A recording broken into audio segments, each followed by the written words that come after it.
Hello everybody and welcome to the final day of the Collegiate VALORANT Championship online portion, where one more ticket to NC State, that land grand finals, is on the line. I'm Zobi, joined by Infernosis to call the action in this lower finals between Winthrop University and Texas A&M Maroon. Now, Infernosis, this is a day of revenge, right? And both of these teams for different reasons, but it's also a day of playing for some moolah, right? There's a little bit on the line here. While they don't necessarily get it in their back pocket, any money that goes to your scholarship is almost equivalent to it, right? It means it's money that's in your back pocket currently that doesn't have to be stripped away from it, right? You're fighting for the chance to vie for $16,000. You've already guaranteed third or fourth place, right? This is not as big of a deal as it could be, but $8,000 is a big difference. As Jackson has stressed every single weekend we had, it's twice the difference. I know casters aren't supposed to do math, but twice the difference in comparison to first place. They want to get to Raleigh, they want to fight it out, and they want to be that team that gets 16,000. If you're Tamu, you want to be the team that does it again, right? You want to be repeat offenders for the highest defense you could ask for, padding that scholarship pool that you're already likely in with how talented this roster is. And I mean, you win $2,000 more just by beating your opposition today. But they are not just having to beat each other. They have been fighting it out in this brutal double elimination bracket for over a month now. Both of these teams did start out in the uppers, which we'll get to on later. But at various points in time, obviously Winthrop earlier than Tamu, they fell and had to run through the gauntlet of the lowers. So we've seen our plethora of teams, those from the conferences, those from the partner conferences, and even the 8 invited teams, and we are down now to the top 3. Maryville obviously already punching their ticket, which we'll see in this upper bracket. Punching their ticket in a pretty spectacular way yesterday as well against this Texas A&M roster, right? It was a hard-fought battle throughout map 1.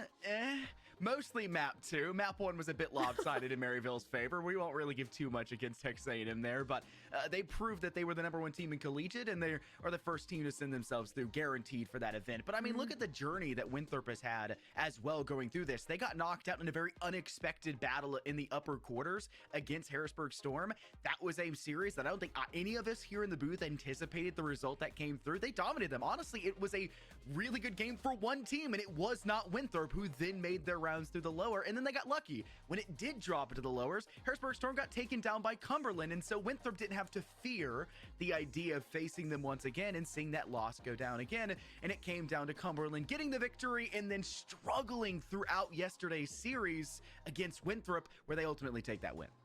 And I'll say it, that was a fluke in the uppers against HU Storm. I don't think Winthrop ever would have feared the Storm. They had so much going on. They were playing Challengers, they were playing Nace, they were playing on, what do they call it? I think like low hertz monitors over at that LAN in Florida, right? Like, I think like this it was like an unfortunate... This sounds like a lot of copium right now. Give some props to HU Storm. They killed it that series. They got bodied. Did you see that series versus HU Storm? 13-0, then to get 1-13, and then it's a close map there. That was an insane series to watch on LAN in Arlington. I got to stand behind them, see the hype. It's crazy.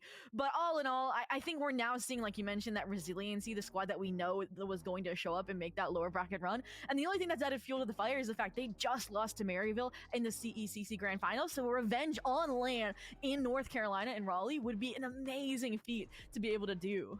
So we have two stories, right? That's what we're seeing in front of us, right? It's the story of seeing Texas A&M go back-to-back championships and make it through and chance their way in for first place again. Or we see the revenge story for the CCC Grand Finals and see Winthrop facing off against Maryville. Either way, I think I'll be content with the storybook that unfolds from this and the story that we've written for the year of 2025. But the players themselves, after the result of this series concludes, there's going to be one team that's not so happy with the result. A team that cannot get to buy the extra $2,000 for scholarship and a chance for that $16,000 and the chance to go to the event in the first place, because only 2 teams get that chance to fly on down to North Carolina. I think anything is possible, but in a best of 5, well, that's where things get a little bit dicey.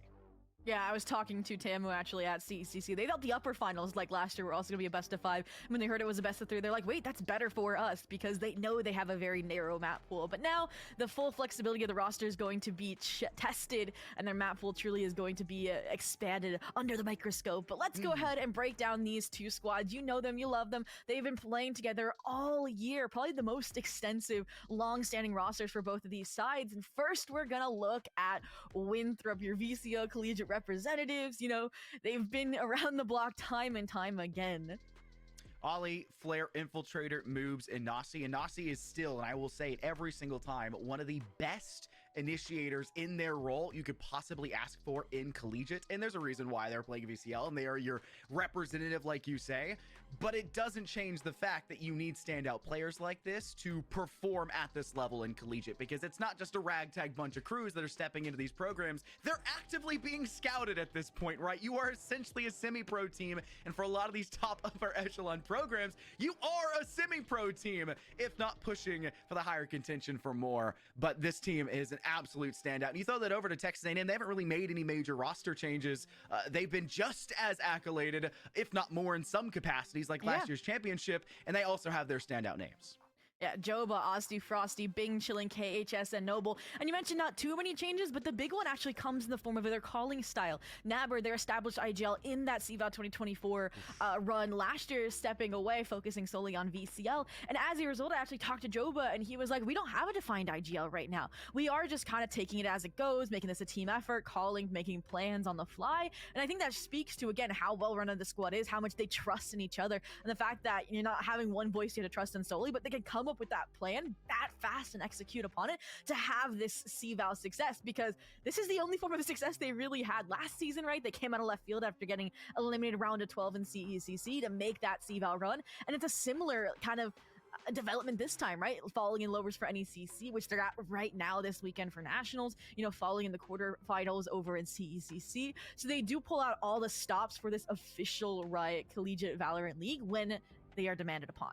Yeah, and Joba had a pretty tough day just yesterday, and I talked a lot about how it feels like they're being super relied on for this team, which maybe is kind of where Texas A&M are feeling they can rely on this individual player, but when they're not given the space to do so, and Joba was struggling yesterday with just how difficult Maryville was and the counter-ins to them specifically, that Texas A&M weren't really able to elevate themselves to the way they wanted. And a lot of that, I think, also came down to the map choices in front of them. We'll go and throw over to what we're seeing for this full best of 5, and obviously not just 3 maps like yesterday and all the prior weekends here for the championship. It's a full 5, and Lotus for Texas A&M, the map they technically got the most rounds on in that series yesterday, but still the ugliest overall for them, and arguably their weakest map, banned outright by Texas A&M. The Aggies do not want to see it whatsoever. Throw that for Winthrop, and they didn't want to see Split, where we did see Texas A&M still lose across map 1 yesterday, but still not in their repertoire, which leads us to the remaining 5, with what else besides Ascent, the tried and true of Collegiate, the tried and true of Valorant, it feels like, as our decider. And I think this map pool made a lot of sense for both of these teams. They really picked into the history, right, between these two squads, whether it's CECC South Qualifier or that LAN in Arlington, Texas, where Split, it stands to benefit from Winthrop. It's not dependent on it being Tamu's strongest map, despite their loss yesterday. It's truly like, okay, Tamu, we beat them on Pearl. We had a close game on Icebox. Let's pick into those. For Winthrop, it's the opposite, right? They pick into Haven because they kind of bodied them on LAN 5-13 in those quarterfinals. Fracture versus Ascent was my big question mark because they actually lost to Tamu on Fracture back in CECC South at the beginning of March. So there is a chance that that could be where we see, okay, maybe like a 3-1 favoring Tamu if that was the incorrect pick to leave Ascent as the decider. But that's getting ahead of ourselves here. We kind of talked about it. These maps, the first 3, pretty well defined, and I think it's nice to see that we're kind of sandwiching 2 really close maps with maybe a more defined Haven. Yeah, I mean, throw this back to May 3rd, CCC quarterfinal playoffs. Yep. What did we see? A 2-1 victory for Winthrop, and what 3 maps did we see right off the rip? Ooh. Haven, Pearl, and Icebox. Now take a looky here. I don't know, I'm seeing a bit of a reminder here. Pearl, Haven, and Icebox. The order may be slightly different, but it's still the same 3 maps that they played in that series. And even though we did see Texas A&M get away with a map win, it wasn't by a ridiculous margin. It was over on Pearl, what Texas A&M opted for first. It was 13-11 to go their way. In comparison, Haven, the first map in that series, that 13-5 like you mentioned, and then the closity still of that Texas A&M pick of Icebox for the 3rd map, 13-11. Nearly, technically actually, the same exact score as Pearl went down, just the opposite way. These have been extremely close scenarios, and if what you're saying is absolutely correct, I have no doubt in your mind about this, that Texas A&M probably thought, hey, a best of 3 is better for us. What are they going to do in a best of 5 against a team they already know has beaten them or is very capable of beating them across the very first 3 maps? This could be a 3-0 if Texas A&M are not careful. I will say, though, I think that Haven, again, was a fluke, right? Because previously, there's a time where Tamu's 9-13'd on Haven against Winthrop with those CEC South qualifier. So, you know, maybe a warm-up map, because you mentioned the order's a little bit shifted from that last rematch. Only time will tell, and only today will really tell. And I kind of talked about this as well. Tamu being at NECC, right? They warmed up. They already played a best of 3 today, although it was an 0-2 loss in pretty dominant fashion against Fisher Tea Party. You've been in the server, you've been aiming all day versus Winthrop. I mean, they only played in that matchup for CVAL, up against Fisher Navy recently, and otherwise they've been waiting for playoffs to kick off here as well for VCL. So I'm not saying they're rusty, but we got to get them warmed up here on Pearl. Last time we saw Winthrop over on the Fade for the championship, it wasn't super strong out from Nasi. Wasn't the showcase we expected from them, right, as being one of the best initiators you could possibly ask for in the scene. But it's one of the few times we do actually see both teams in Collegiate actually rocking the Fade for this map. Lots of teams will kind of poke and prod about different strategies, but Texas A&M will likely continue to do what they have done every single time for this map. The Astra, the Fade, Tejo, Yoru, Vise, just trying to keep in with a standardization, and it's pretty similar across the board for Winthrop, but they like to still have infiltrators stick to that tried and true for the Jet. The duelist with a bit of a dash and a little bit of momentum, and not Waylay, which still doesn't feel comfortable for a lot of teams. We're not really seeing being tested in Collegiate whatsoever. I call it the trickle-down stratonomics. You'll see it in the pro scene. It goes to semi-pro, and then it's a question if it'll ever hit the top of the Collegiate scene and then work its way down from there. But it still hasn't made its waves be known in the pro scene, so you're not really going to see it get opted in. This doesn't really feel like the map anyways for it to be brought into the pool, but this is about what we expected, and the big difference maker is going to be where their agent selection differs, that being your duelist choice, and how much that cloak and dagger style of the Yoru is going to help elevate this Texas A&M roster, or if the tried and true Jet will do just enough to give Winthrop that edge.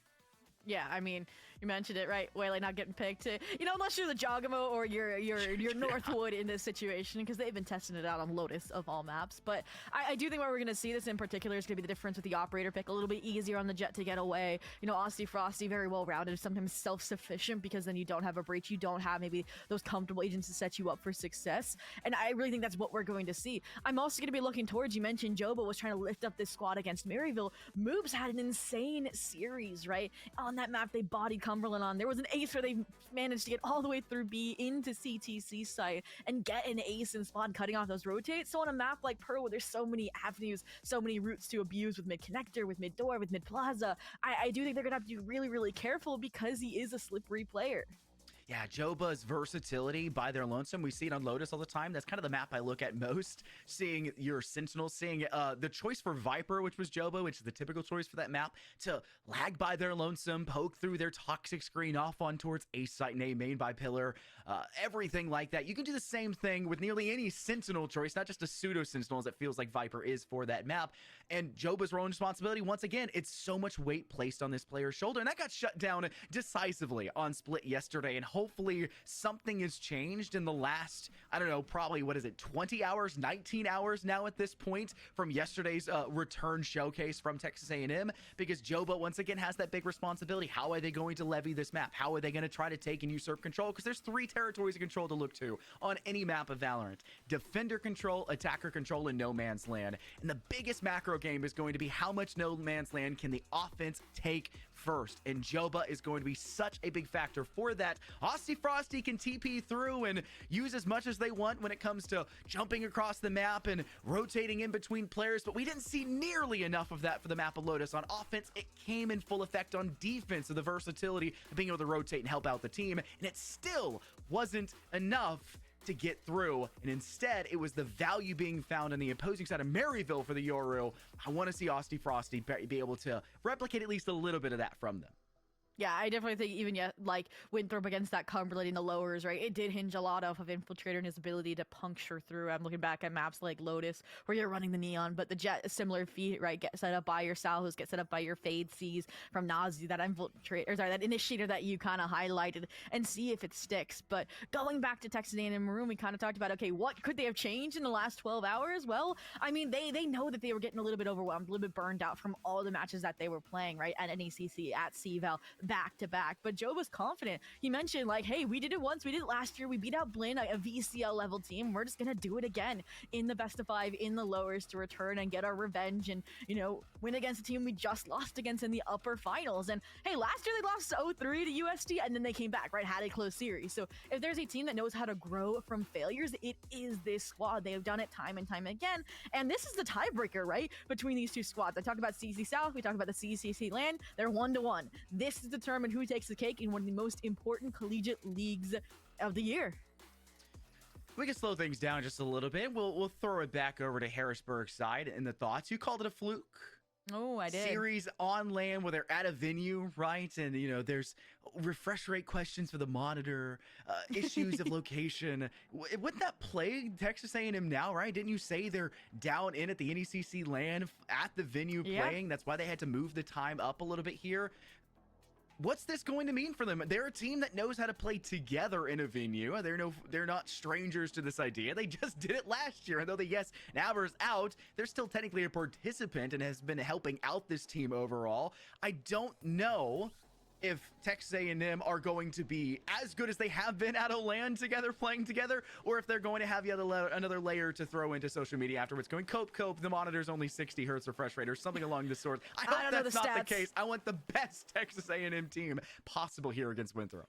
Yeah, I definitely think the land experience behind this squad, I think, enables them to do a little bit better. Don't get me wrong, Winthrop has that experience as well, but it's more like they were so back-to-back traveling between here and there, who knows where, and that definitely wore at them in the Nace situation. But for TAMU, I mean, yeah, they've admitted they're tired, but I think, again, just the ability to defend their title here is what's been fueling them. I mean, again, this is a squad that had to get invited, right? Voted in because they didn't earn their spot in the CVAL championship after being defending champions because they did place 5th, losing to NC State's the one hosting the land of all teams in the lowers, right? A fluke. So we're talking about flukes. Winthrop's had one, TAMU's had one, and both of them are here for redemption in the lower runs of CVAL champs.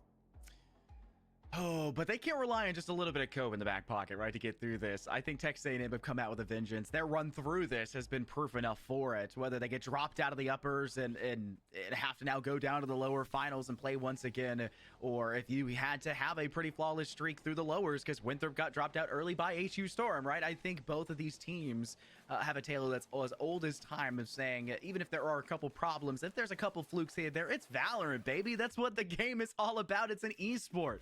You can't head into this and go, wait, we got Patrick Mahomes. We're not going to lose any game. We got the refs also on our side. There is no sixth person. The only person that's helping out is Father Time in these rounds, really ticking against your favor, whether it be a defensive side or an offensive side. And Pearl, I think, is one of those ones that can really throw things out the window, it feels like, Zoe, right? Where you can either waste a whole lot of time on your offense and poke at the multiple avenues of approach, try to focus out and flesh out what the defenders are going to be. And it's a little bit harder to do so if you're facing off against a Yoru. So that's something that Winthrop are going to have to keep an eye on for that second half, knowing that the versatility of Austin Frosty is going to be there for their movement in their transition period.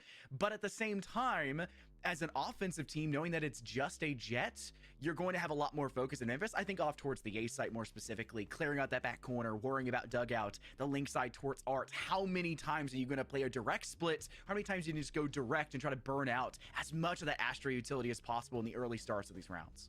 And I think that's my difficulty. I completely agree with you with the analysis of the Yoru pick and how it allows the flexibility on the attack side for this squad, right? You're suddenly showing aggression A main, you get a crash over, you're exiting on B off an Astra, off of a Joba Vice Alert. But what's interesting to me for this squad is how versatile, how developed the map pool is, right? You mentioned, okay, the Jet with an op, probably B, we're gonna lean A, but I'm gonna call it Infiltrator's gonna be sometimes pressuring aggressively deep A main. They're gonna be posted up on the nastiest, pixel angle over towards A main. I've seen it, it's scary. And the other thing as well is this is a team that I saw it yesterday against Cumberland. They have such a stark understanding of establishing deep space control, posting up a player like Ollie, and then never letting go of it. And that allows them to have such confident rotations where it might look like to the naked eye like they've over-rotated. Like they're like, wait, why'd you leave up all this open space? But they're like, we're 100% sure they're not there. They're not going there. And that just gives them so much more time, so much more freedom on the defense to reflood. And I mean, they're starting on the defense here on Pearl.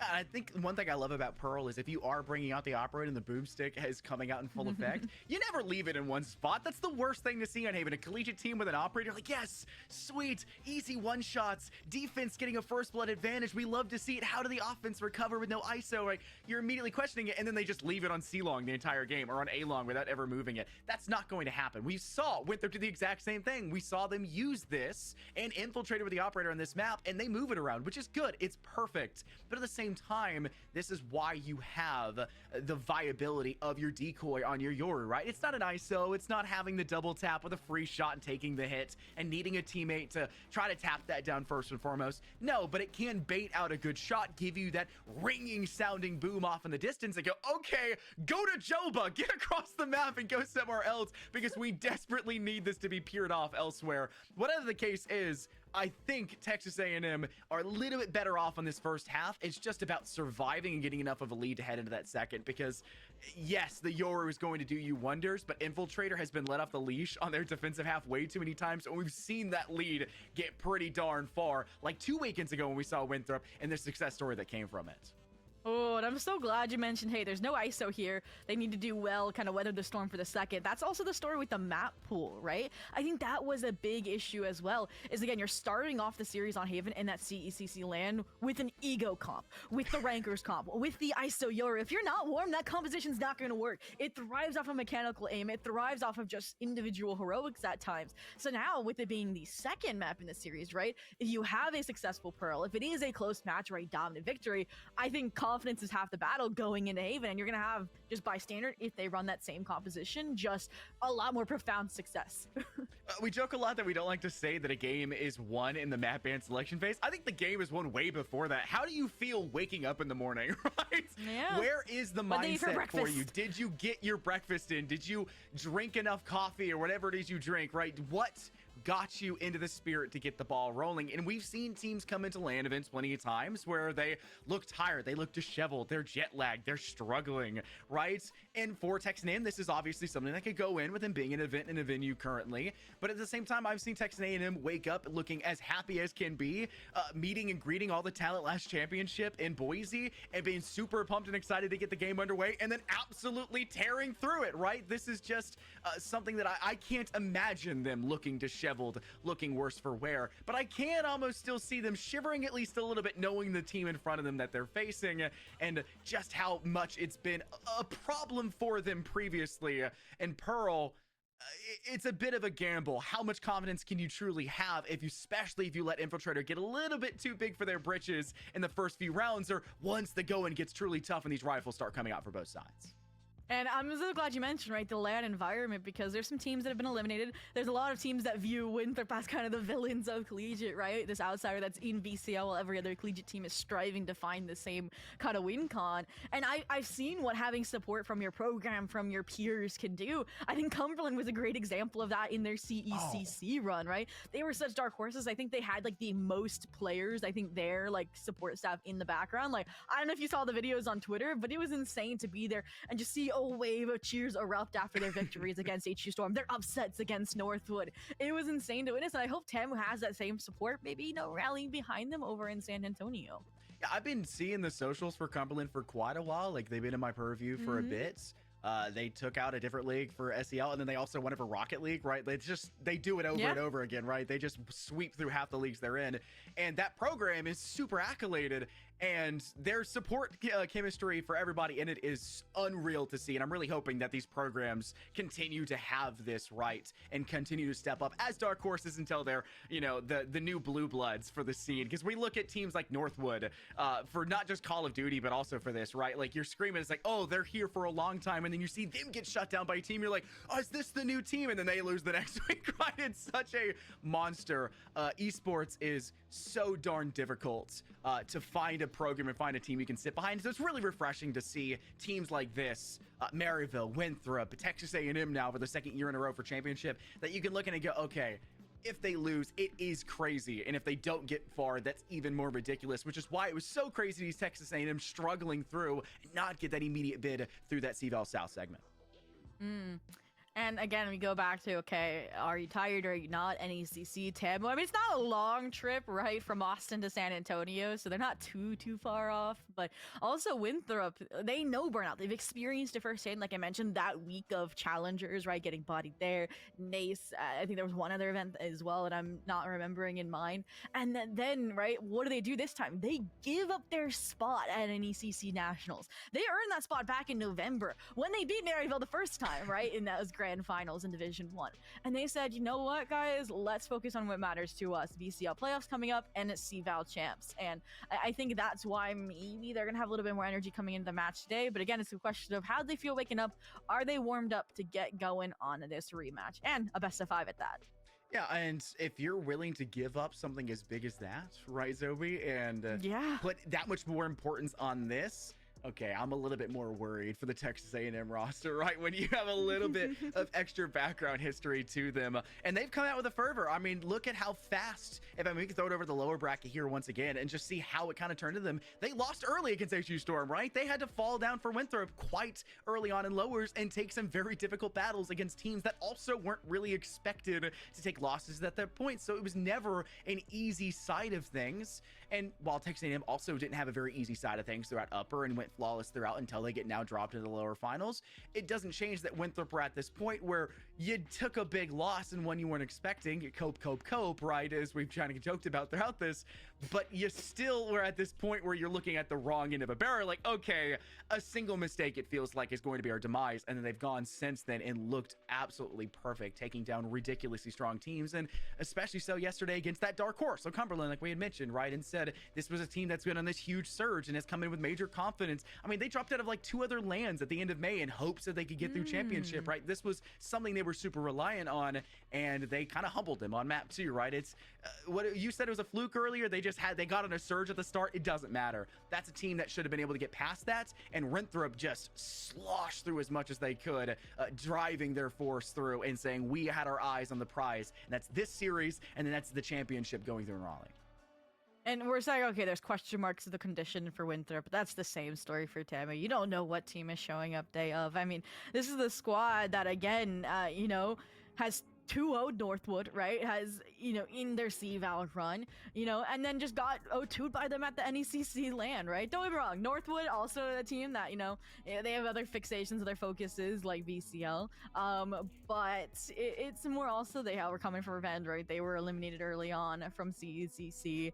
They're having a bumpy run in CVAL as well, also falling, like mentioned, to that Cumberland upset. But all in all, it shows again, it's just, we really don't know which way this is gonna go. It could be a one-sided stomp for Winthrop. That's what, I feel like some people are in the back of your mind, is the devil you're trying to dislodge here, because it is Tamu. It is okay, CVAL upset, land vibes, let's do it. And I think that's what the storyline again was last year against Flynn. So finally, let's get this game underway. We had to hype up the action for you guys, keep you waiting, marinate the best matchup, the lower finals for CVAL Championship, 1 ticket and 1 only on the line for that LAN in North Carolina, in Raleigh at NC State. We hear you. Casters start game. Finally, Casters press the start game button, and we're ready to get things underway. And you'll see the initial starts here for the Texas A&M roster on their offense. It is going to be a pretty heavy split. 1-3-1 for their default. 3 players now in through Art. Infiltrator's close, though, and that Sheriff looking to tear through, but a crossfire from Flare gives them good damage off towards not just 1, but 2. But Asti Frosty holds strong. Ghost in hand, levies it for 2 kills, and it's the player advantage for Texas A&M. Reclaimed as Choba flanks all the way back through connector and doors for not just Flare, but moves as well.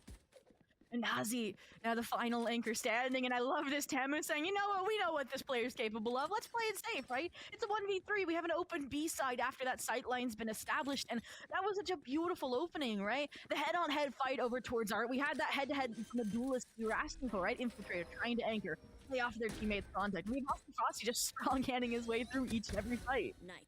Ooh, Nasi's alone, though, and they know this, so they're going to try to isolate as many of these fights, and KHS playing alone to get that spike down. It's whatever. It's something that Texas A&M are going to be willing to give up at this point. And Nasi has to do their due diligence to clear out all of the possible avenues, clear out that alley, make sure connector is clear. Now peek down through long, spots away Bingschling off in the distance, wants to try to tether Joba and does so, but the correct timing for the swing, correct coverage there from being off all the way on towards long, and it will be a pistol round coming in from Texas A&M, really giving up through the throws of Asti Frost Frosty in through Art, refragging out, an Infiltrator not really collecting their shots as concisely as they should have for that initial fight, which very well could have been 2 kills for them in that spot. In with the crossfire from Flare, they could have gotten all 3 very quickly. Yeah, it comes and opens with a brash fight off of Frosty and closes with, again, that quick, succinct decision-making to, you know, set up to rotate to a deserted B site. And I loved exactly how we saw Bing and KHS play out that trade. But all in all, weapons come up. Look at the aggression down B long from Winthrop. Again, they need an eco strat, they need moves, and they want to overwhelm the singular lurk player of Joba as well. The Vice head-to-head. Who's gonna walk away? Oh, and it's Joba! Down through all the way there. Moobs just vying for so much map control, but you're in a spot there's nowhere left to hide, nowhere to go. And now you've got the Aggies just securing themselves a free pick, as expected though, for their bonus in round 2. And it's just a matter of, will the rotate eventually come through from the rest of the roster, or will they wait and stall in hopes that it's been enough of a distraction from your Vice off towards B? With a little bit of noise from here in Courtyard, and the fallback. At any point now, Texas A&M, you could likely just sprint through to site, but they'll say, hey, Joba's got all of B. No reason why we shouldn't join them. 48 seconds, plenty of time to walk our way back on over through own spawn.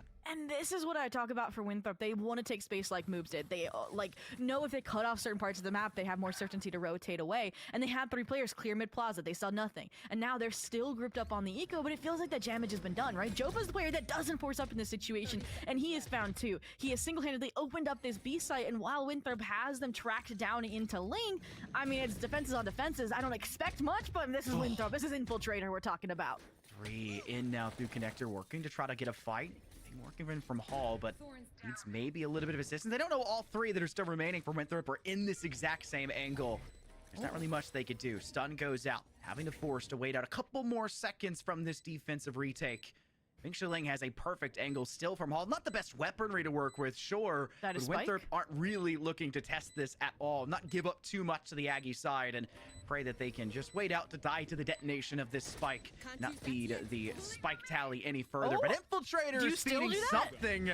3 kills now to this in this round. A swing now with a Sheriff. They're going to start to contest possibly in towards site to hunt for more. Bing Shilling outer Hall does get that kill off at range with the Stinger, but it's so expensive from Winthrop. No. They've taken down everyone, and yes, it's still a round win from Texas A&M. They expected the results, but you stripped them of every single bit of value they could have possibly gained in that round. That's a round where, yes, the scoreboard says 2-0 for Texas A&M, but you know this is a 1-1 start for Winthrop. And you saw Winthrop, they conceded. They're like, okay, we're gonna die this spike. And Tamu looked a little hungry, right? They wanted the ult orbs. Joba 2 off from the Steel Garden. And they started getting punished. Infiltrator get 2 rogue Sheriff shots. And like, wait, we can win this. They start fighting back in, right? And if they had just a little bit more time, they would have been able to get that defuse, squeak away a thrifty round. But again, Tamu, we talked about Joba lifting them up in the Maryville game. He does it just again. From taking the site to even when the first kill from Infiltrator was found, throw out the thorn, say, don't take any more fights, guys. Don't let Winthrop get out of this Link choke. Oh, I'm getting flashbacks to yesterday on Split. Texas A&M bringing Stingers out, still forcing through round 3 despite the trials and problems that occurred through round 2. And they had so many rounds where they could have had rifles if they just waited instead of buying these Stingers, and it never worked. They got kills, sure, but they just weren't winning rounds. It was worse as it was Maryville dominating them. But man, the Stingers come through for round 3. That's 2 early first bloods, and Winthrop, I don't know what they're really trying to think here. They got their 1, but they're having to now flush back as far as possible to try to keep these rifles under their control, but they've already given up an extra 1 through Link. Yeah, the upgrades found, the B site found, and an additional kill on a CT found. It's just every player falling, and even though Frosty loses his life, he didn't have a weapon. He's gotten the chip damage onto Flare. He's set his team up for success now into this 3v2. KHS, 3 kills. The Vandal that was collected through Link is now proving to be the biggest problem child for Winthrop. And you'll be like, yeah, we let you get so many kills successfully at the end of round 2, but round 3 is no question for us. We still have Noble online. The salvos are doomed to come through, and their detonation rings demise for Flare, trying to hold at this distance, and you have a rifle Flare! You just lost to a Stinger at that range, and your doppelganger comes away with the victory in the Stingers. I talked about it and said, hey, I'm getting flashbacks to splits. Well, I'm taking back. I'm now seeing lapses of victory now for Texas A&M as they go 3-0. And I think the reason for that is looking at this replay, right, was as soon as they realized, wait, we shouldn't take the fight in this nature against Infiltrator over towards Art, they kind of reset, they rebound, and I think how they kind of re-leveraged the fight off of, I think it was a Nebula from their own team, they broke it down into simpler angles, right? They tracked the tracers from that gun out of Infiltrator and punished him. And then the upgrades off of, again, the refraid from Joba, all of it worked out really, really well. And honestly, they've kind of dodged a bullet this round. Look, the aggression out of A, I talked about how they like to do this, take some space, take the orb, deny it. But we didn't, I mean, Tamu, they're saying we found B pretty easily, right? Joba's gotten it for free time and time again.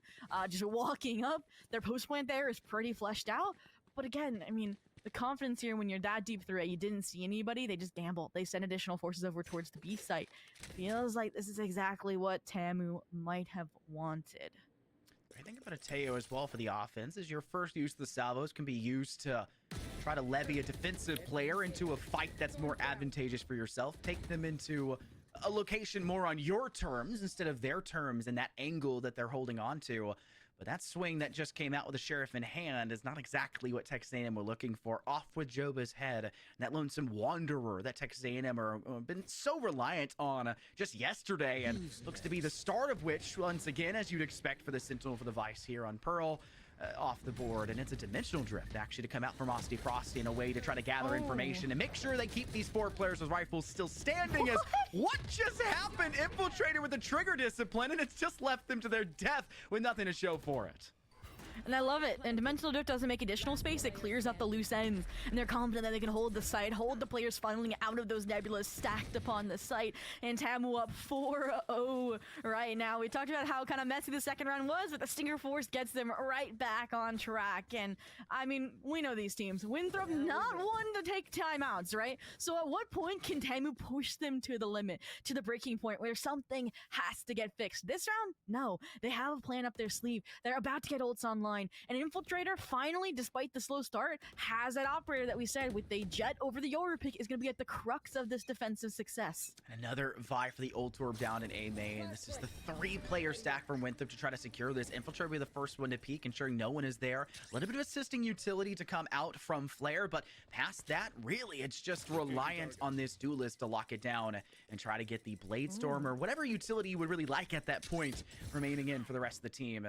In Texas A&M, they know this. They're stalling out. They're going in for a default. Joba down through long, a little bit slow, hesitant as you should, but it'll be a fight once again for the Vice on Vice and moves. I think got a little bit of information, and Joba surely did, and will fall back, not really liking what they saw, trusting that the rest of the team can try to levy their way through doors, or even through Art, as KHS is seeing a 2-way stack here from Flare and from Ollie and saying, I don't like this either. Where do we do now for the rest of the team? And speaking of the double team, it's going to be, again, these 2 players. They don't want to let Joba get away with these antics this space. What they don't realize, and maybe they will soon off the Prowler, is that the true threat is coming in through Link. They have one Nebula in place to try and help out here. The Star. Saka concussed. It doesn't matter. Nazi's going to play off of it here. The Asher Star's not going to have much to disrupt pulse control, but the Armageddon comes through. They contest the salvos, and they are finally trying to shut down this B control, but Osty Frosty says no. The gate crash in to deal with the 1-for-1 for moves, flicking back towards Hall, hunting Nasi, and Noble will get a free plant now on site towards default. And what could you possibly do if you're on Winthrop for this retake? Infiltrator doesn't have a great weapon for this still with the operator in hand. They're likely going to choose to try to save this, even if the rest of the team doesn't want to do so. It's an easy shot to Big Shalig, who's trapped in Hall. There's still one more there, though, and I don't think Infiltrator knows they weren't ready, and Osty dices them up as they go sky high, forcing Ollie for the refrag. 2-on-1. Noble, where to go? Holding on for the post plant. Cosmic Divide now playing this game of do-si-do around the bend. Ollie hiding just between both sides, and it's a pre-fire spray through as the shoulder is spotted and a defuse to come out from Winthrop. Round 5 will finally fall in favor for them, and the operator has been easily collected to make sure Infiltrator has this back in their arms. I mean, it took an insane op shot from Infiltrator, took the Armageddon. But they fortunately do get the round across the board at a much-needed interval. And again, it felt like it was going to fall apart for Tamu if it weren't for Osty Frosty and for that gate crash, which we said is sometimes a win condition for these teams, the heroics. But this, like, it was just so clean and thorough, right? The distraction play and the Cosmic Divide usage. Ollie, again, that player you look on to be a dependable force. It's been a little bit quiet this map, but all in all, last round was played beautifully, right? I talked about that deep deposit of a player deep A. They had the op there, right? Off of this salvo take. And I haven't seen Tamu try to dismantle that, and that's my issue here, right? As soon as they move Nazi onto the B side, I've seen more stability out of Winthrop. That same map control they're used to having, and I'm gotta see that adaptation out of Tamu here early rather than later. Old Orb collected here from Mingxiling. This will be a Cosmic Divide now available for Texas A&M. The Gatecrasher will be ready for Asti Frosty. Flashed and worried. Rose Garden to come out. And what could you do with no weapons in your hand? And the commitment has been made. Wait, Dashing forward, Asti Frosty wants to flash through. Takes two of Noble and Asti Frosty to deal with Nasi. But it's not the worst case scenario. They didn't have the eyes to fight back anyways. But Moves is just on the other side of this Cosmic Divide and trying to see if there's maybe an angle that which they could swing out, or if they have to wait for the rest of the team and this divide to dissipate. And there it is. Vision now gained. Infiltrator with the operator knows that there's two players in Hall, or at least knows that there's one, but the Armageddon completely flushes them out, and it's used by Noble in a way that forces them all back further towards door. So not in a way to force them onto site, but in a way to further buy time, shutting down the chances for Winthrop to try to re-engage into this one, now knowing that they can't, and just getting the operator recollected and falling back. Oh, Moves playing for some exits as well. Asti Frost not gonna have any of that, though. They're gonna just keep racking up these rounds, keep racking up the money. And Winthrop, again, these rounds are closed or lost. And honestly, I really like how Noble is just like, Flare, I kind of liked that Armageddon you pulled, like, last round. I'm gonna use it this round, right? But in the post-plant, and kind of what I saw there was Tamu, right? We talked about, okay, adjusting the B main control because Joba's solo lurk wasn't going to work anymore because of the coordination between Moves and Nazi. So what do? Have the entire team roll up, slow, methodical. You know, the ult comes in, the Steel Garden enables them to overpower those players, force them offside if they want to keep those primaries in hand. And that's how they get into that post-plant situation, which they are so confident on with the Cosmic Divide, the Armageddon, the Salvos. These comps are made for the current post-plant. Oh, what is this? They switch things up. It's finally moved. The Sentry drone sees all in the gate crash. It's the bait from the decoy infiltrator. Suck still gets one. Still manages to find one. And with Moves not too far away, it's a 2-for-1 special. But it's an even one as Noble has to get the wall bang shot around the corner from Moves, who likely should have just taken a couple extra steps back and played to recollect the operator in the late stages, the death throes of this round, knowing they have that numerical advantage, but it's not there. And Texas A&M can be plenty happy knowing there's no Vice, no Sentinel still online here for Winthrop. An infiltrator who's been such a clean force for this roster is no more. And all of that aggression over towards B long veiled this mid-plaza deposit of Ali, who was meant to maybe cut off any rotations through shot, but they're silent, right? Joba was A main from the get-go. Then when they flip the map like this, your Sentinel lurks to Ray. And I mean, the players behind as well, silent. And they're just going to walk onto this site. And I mean, you're fortunate if you're Winthrop that no one's going to fall here because you can play the 3-on-3 retake. 30 but seconds left. Tamu's not just going to take site. They're going to take deep space control. I wouldn't be surprised if we see, you know, a secret plant, a backside plant. That seems to be the case. You have 19 seconds left, guys. Be careful. They got salvos. Oh, utility is here. Do they know? Does Flare know where this is going down? Nope, makes the wrong read, assuming it's to default from A main.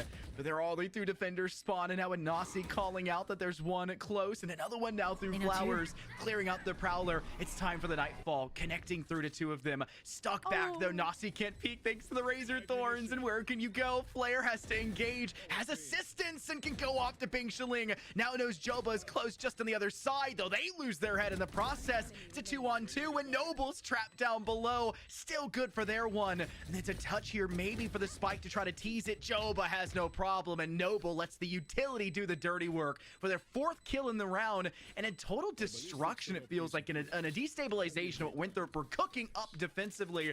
It's fallen apart. And Tamu, we talked about having the Your Room on the defense. They're getting ahead on the offense. They may not even worry about surviving the first half. They'll thrive in the second at this rate. I mean, the recovery after, again, we fused that change from Winthrop, which is what I kind of praised them for, was their adaptability to switch things up, to flip the map.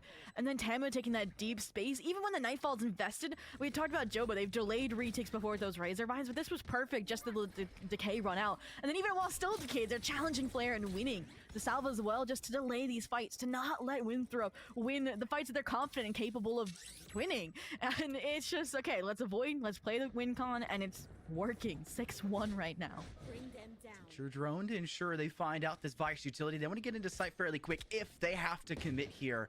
It also calls out, hey, the Vice is currently locking on to the B site to try to find space elsewhere. Flare, great shot with the Sheriff off towards Joba off screen, but it's a fight from Infiltrator with the Blade Storm that doesn't go their way. And Ollie gets a double dink there as well. KHS has won and still got their frag. So Moobs' job is at least a little bit easier here, Zobi, but it's still a 1v3. It's still going to require near perfect placement for these shots. And though it's only one body shot to KHS, who knows how many it could possibly be here for Big Shilling and Noble. I mean, at this point, you said the job got easier. It's like the difference between lifting a car and lifting 500 pounds, right? Like, yes, this man can bench 315, but I don't think he can bench a 1v3. The utility will kind of give him the indication, the time factor here, and KHS being 5 HP here makes it a little bit easier, but then you have to get through Noble, Bing, who we know are these players that aren't going to take the head-on collision, right? That's KHS they're going to leave it to. With the salvos, with the utility, please don't make me eat my words. Maybe you can bench 500 or a ton. A Kia on their back right now. They're lifting a heavy vehicle, and there's a chance, but too worried about that fight and starts to move and shimmy step a bit too much, taking dancing lessons throughout round 8 there. And unfortunately, will fall once again to Tamu if you're a Winthrop player and putting a lot of your hopes and dreams there on Nasi, who is clean with it, let's not lie. Any other time, we'd say, hey, get the dance, go for it. Sorry, moves. It was see it, get that dance, go for it. But it doesn't matter here. And Winthrop are really struggling through this first half. It's got to start to change. They're running out of times. Not only has Tamu guaranteed an even half, having already reached 6-round wins, they've now guaranteed they go positive 7-1 or total tally as round 9 gets started. And I've met the Winthrop guys so many times, but I need to ask, like, what is your philosophy about not taking timeouts? Because it's kind of crazy.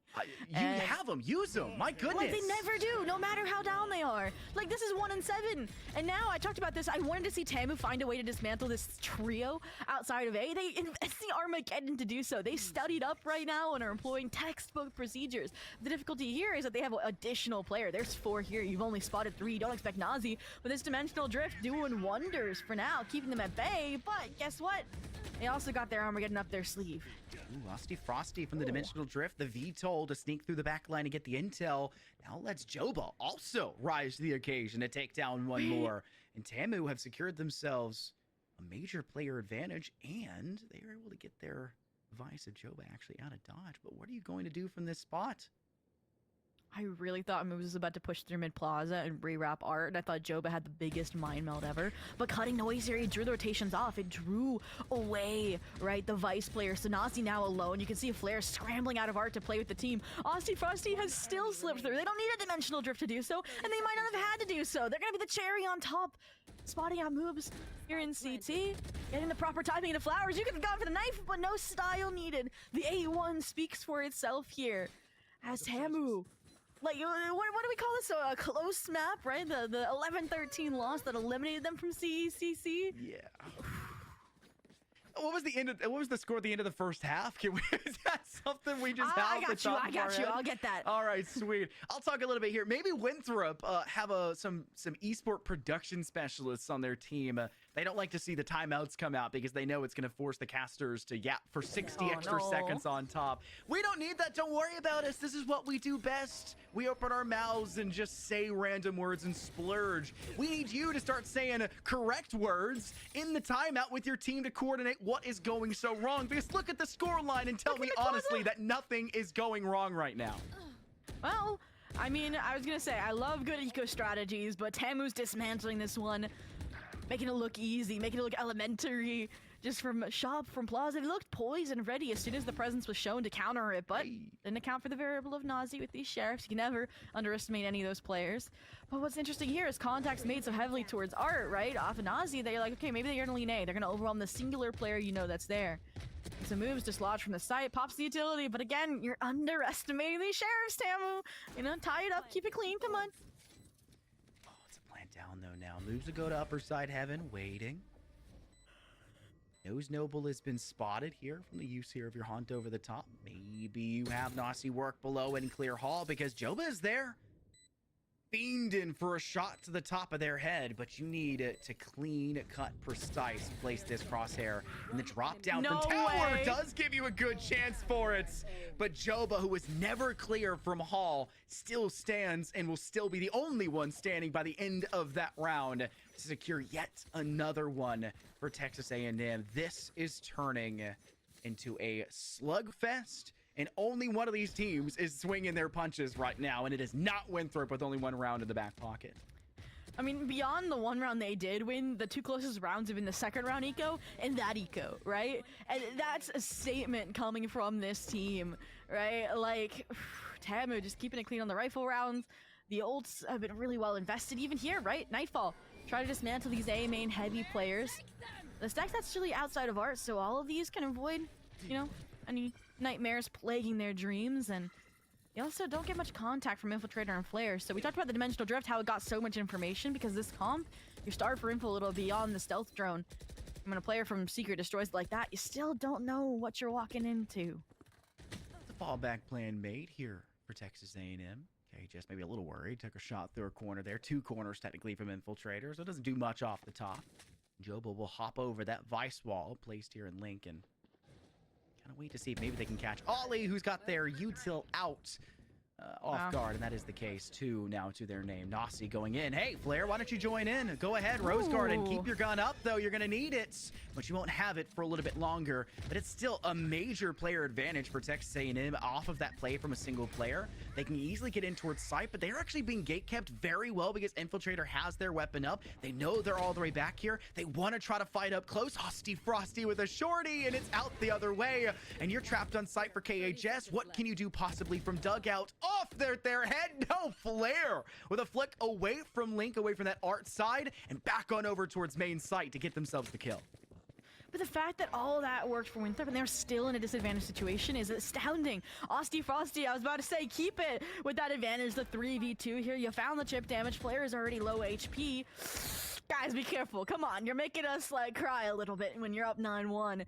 But at this point, 2 players to go. Flare on low HP, maybe waiting for the salvos to come back online, and there they are. Flush out any Halls players, but they vacated the premises, right? Hosty tucked away safely. Link unchecked in this situation. And again, it's always Bing and Noble alive. How? Well, Noble's win condition is Ateo. They're going to try to be the last one standing nearly every single time. Whoa! And this is ridiculous from Flare.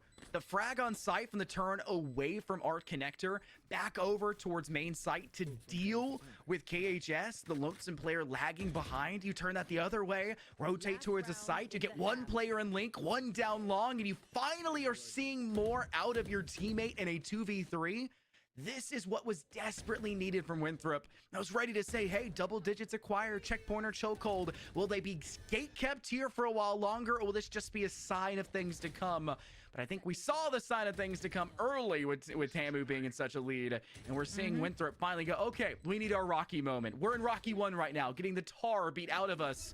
But we don't win the fight. We need to get a victory. Let's make Rocky 2 and 3 happen. We just need to make sure we're actually the ones taking down Creed this time. Well, it was a 5-7 half the last time these two teams faced off against Pearl, but they started on opposite sides. I'm lying. No, yes, I'm correct. And at that point, then, you know, maybe this is the stronger half for Tamu. You know, being able to pull out then, you know, a succinct number of rounds to win this map 13-11, the only map that they won in that last best of 3. And, I mean, last round, you know, we talked about the dependency on Joba. Left to party present wasn't enough. Finally cracking the code on the B defense. Ali as well, a player I mentioned was sleeper pick right now. Wasn't really able to find much impact in their anchor spots, but this time, opening kill found. Looking for more. Oh, how's Hosty Frosty here, and how is he handled? How is he here? He's a gate crash user. Hosty Frosty just gets through everything. And this is that value from the Yoru pick you gain by having this instead of that Jet. But it's ult for ult. Cosmic Divide thrown in as well. Why not? You're into the final round. Use it or lose it. And Noble also wants to try to get it, but they need a frag before they're capable of doing so. The plant will do it as well. Armageddon now online. Your post plant is looking clean for the setup, but Infiltrator's hiding on top of Hut here. Near default, sees where the spike is placed. Cloudburst from above, and KHS didn't read that? Didn't see the direction from where the utility came from? That now usurps control over the objective. Noble's hiding within art. They're waiting for the use here of the Armageddon, trying to bait this. Noble's not falling for it at all. Damage down through. They're down with an Infiltrator. Why the heck not, right on Shell? Not only do they get the wall bang to Noble and Art, but they deal with Bing Shilling nearly instantly afterwards in the swing. And Winthrop will in fact get 3 before the halftime turns over. Many scores to fear when you're up. It is this 9-3 faded heading into what's your quote-unquote weaker half here on Pearl. I mean, the fact that they finally were able to dismantle these post plants, even when they translated how they were playing B onto A with 2 players offside playing down the utility. It's always Infiltrator, right? Recognizing where they're playing from, the deep deposit and dislodge both. So he's coming online, he's getting warm. Coming into this next half, I mean, 9-3, you win these off of pistols, I'm not gonna lie. So it's gonna be an important round here out of Winthrop. Looking like they're poised for a potential B split right out the gate. So I'm gonna be looking towards Tamu and this response out of Art between the Fade, between the Tejo, maybe even Austin Frosty with the gate crash headed towards B. How do you receive this play? Come up now. Information being found from Flare. You fear the 9-3 scoreline, but you don't have to fear connection instability if you have exit lag. Joba. Oh no, the right click classic doesn't come in clutch. Unreal. Free gun, by the way, and one that usually kills 35 yards out, let alone 2 feet from your face. And that's now a free spike plant for Winthrop, who just sprint onto site, Zobi. Yeah. Joba asked to anchor. Fortunately, difficult situation. Ali. Playing very different, right? Not offside, not safe like Bing does. Instead, the forefront of attention and claiming kills as a result. The spray back comes through, but gonna connect through the nebula.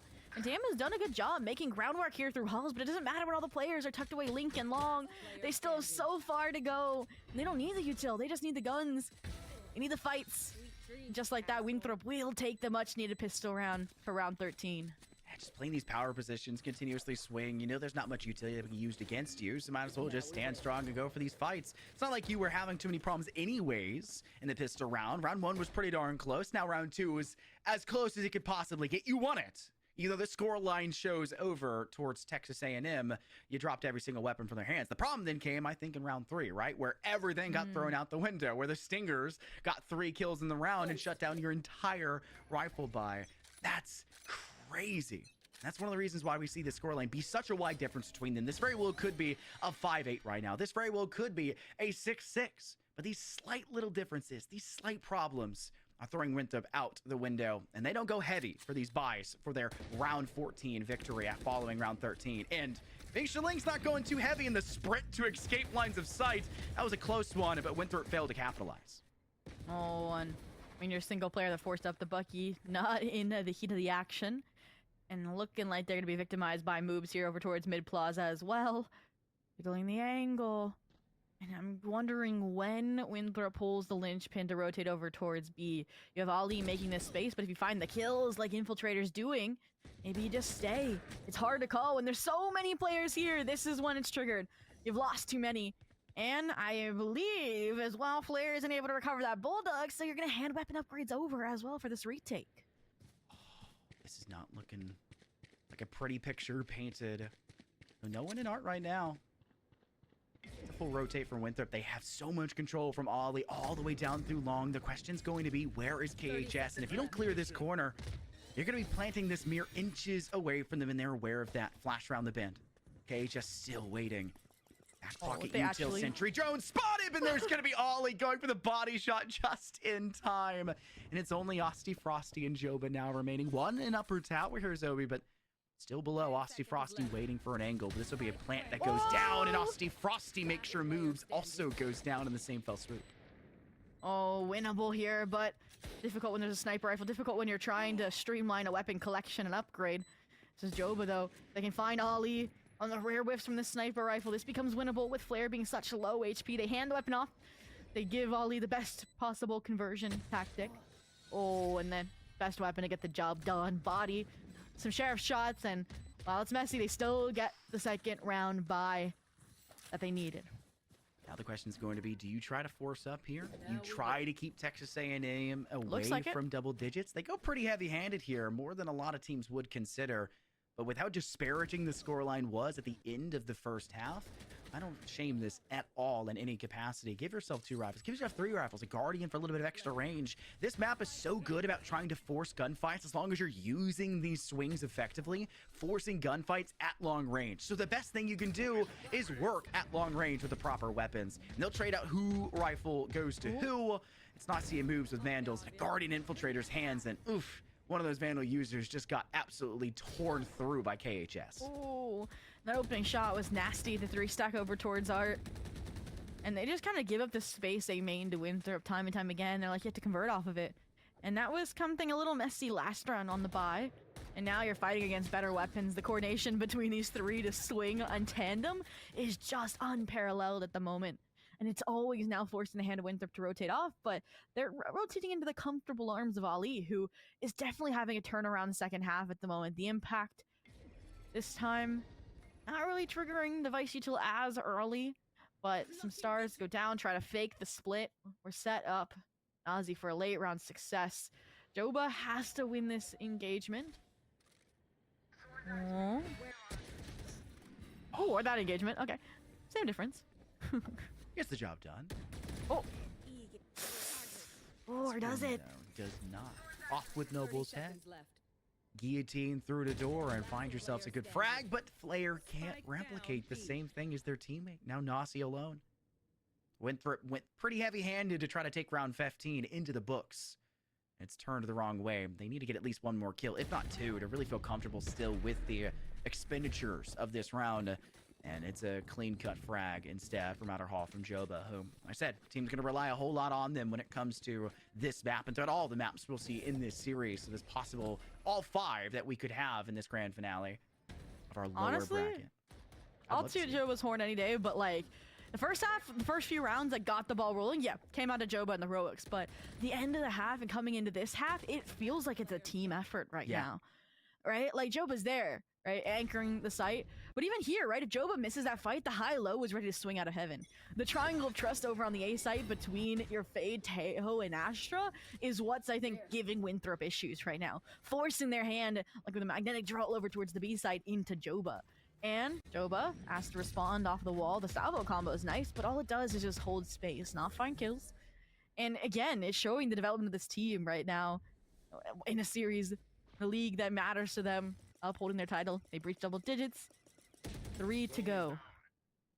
Going gets tough. Does Tamu get tougher? And I also think a big part of that is Noble actually staying alive. That's a major win condition for an offense for this map. Keeping your Teo online, making sure those salvos can continue to charge up and use those for post plants. We rarely ever saw Noble be one of the first to fall. They were almost always available in these post plant scenarios. And it's something Winthrop just were failing to counter. And the few round wins we did see, it was when Noble didn't use the util and Timer was waiting to use the Armageddon and Art, like the very final round of round 12 of the first half. It's just the team working so well. Leaving Infiltrator, leaving Ali here. It's keeping the players, but with Joba able to find this kill, I hope he can have the awareness to find Infiltrator as well. 30 seconds. And I hope that Bing can as well anchor this A site against this incoming storm, or at least communicate it to the rest of the squad. Here it comes! No! Flowers player, though, of Noble wraps back the other way, and you'll have 2 players working through defender's spawn to get back, and it's a double swing. Gnarly from the Winthrop offense, trusting in both to try to stay alive and get that kill, and neither one takes a major lick of damage in the process, and it's just Joba. Stuck alone. What could you possibly do from all the way through Secret? Peeking close, 1 player close cubby corner. What is Nasi, or sorry, Moob's going to do from this angle? Rotates around as well from Nasi through Art. You'll have a tertiary peek. Moobs has been spotted. That's a free frag. Flair, though, win con, and talk about it a lot for the side of Noble when it came to Tamu on that first half. They know they need to keep the salvos up, and it'll be a stick to half, but Joba just can't escape from this. And it'll be a loss of life from the salvo, and it'll be Winthrop finding themselves another round win in desperate moments when required to get tough and do so. You Teo's been out a minute. I feel like everyone should understand if you're gonna stick it to half through the salvos, you're gonna die. No matter what. It's the trade-off, you know, in a 2v2 maybe, you know, leave the half as a parting gift for your teammate, but fortunately, not what Joba needed to get the 1v3 through. And even if they did find one of those kills, one more was gonna be lurking deep through Art. Nazi the re-clear, really clean through mid. All in all, fair attempt, but it's a 6 for Winthrop nonetheless. Money, I'm gonna say, getting tighter. Here's some light regen shields, a sheriff on the side of Tamu. And finally they changed things up. Finally they said we're not gonna give up this A control to Winthrop early on. We're gonna fight forward off the Nebula. And Winthrop look like they're actually respecting it. The quick pivot again. Through mid door. This has been like their go-to every single time, right? If they're strong-handed out of A, it's always Link they go for. And I'm hoping Tamu could pick up on that tendency here soon. It's these and much trap more off of it. comfortable close fights, I think, for Winthrop, right? They know that they can take these engagements to their favor, and it's just a matter of making sure Infiltrator can use their tailwind to full distance without running out of space to close that gap. And it'll be used here to just get into Hall, not a problem. And Ultimate is well used from Flare to make sure nobody's in sight and flush them back. It's still that first blood for Winthrop, yet to be fragged in return for Tamu. And the retake will have one, that big Noble up above in tower, and the rest having to come direct to defender spawn. Haunt, salvo to Hall, trying to get vision on sight. Bane gets spotted. Infiltrator hides within their own cloudburst. Pre-fires too, and though you do get a kill if you're Frosty Frosty, it's all having to be refragged back, and Winthrop survive the onslaught and attempt from Texas A&M back into sight. And I don't know what delayed them, but I saw the vision, right? The Astra Star, the Astra Smoke to facilitate you kind of pushing, funneling into back halls to clear out that space first. But the salvos kind of mismatched the timing there, and the plan fell apart. The spray down from the Cloudburst for Infiltrator connects. At this point, I also feel like Joba's getting bullied a little bit on the B anchor, and that's why sometimes in the new meta, the anchor sentinel is dead. I want to see Joba play a little bit further off site, or I've got to see, again, a trap play revolving around mid door. Because, again, it feels like at this point, they're always going start A, aggress, make presence, dip and go B.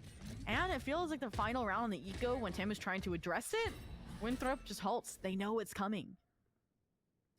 Bladestorm to clear this out. This is just a great way to get the ultimate out of the way, honestly, for Winthrop, so they can start charging it up once again. And we saw the battle that came down for your Vice on Vice for B site for the side of Tamu, and consistently came in favor for Texas A&M. For Joba themselves. But they haven't had to worry about that as much. They've been really, like you said, harping on the A site before they make that large rotate over towards B, and it's been a tough fought battle by your Lonesome with that speed and swiftness that Winthrop coming through. And the barrage of utility, we're in a utility consumption simulator right now, and it's hard to survive that if you're not ready to read that at the right time, and just a little bit needs to be given up to confirm it. And Winthrop is very smart about their timing, not incorrectly placing, not... Ooh. Worried about any problem past that. Okay, it's an eco, but I still like this. I talked about Joba getting bullied on the B site. Well, add Frosty Frosty into the mix. Give him a friend to play contact off of here. Even with Sheriff's in hand, they get the job done. The killer, they didn't break the arc rose, but the tailwind in off the Bladestorm's difficult. Re-clearance, Frosty Frosty, you're whiffing some shots, but they're low HP and their cavalry has arrived. The support, CT, the stinger in hand for Bing. A quick clear and time is ticking away. They're running to A. Do they have enough time? There's 10 seconds left. 9, 8. Can Nazi even make it? Oh my gosh. They just barely do, I think. Point 3.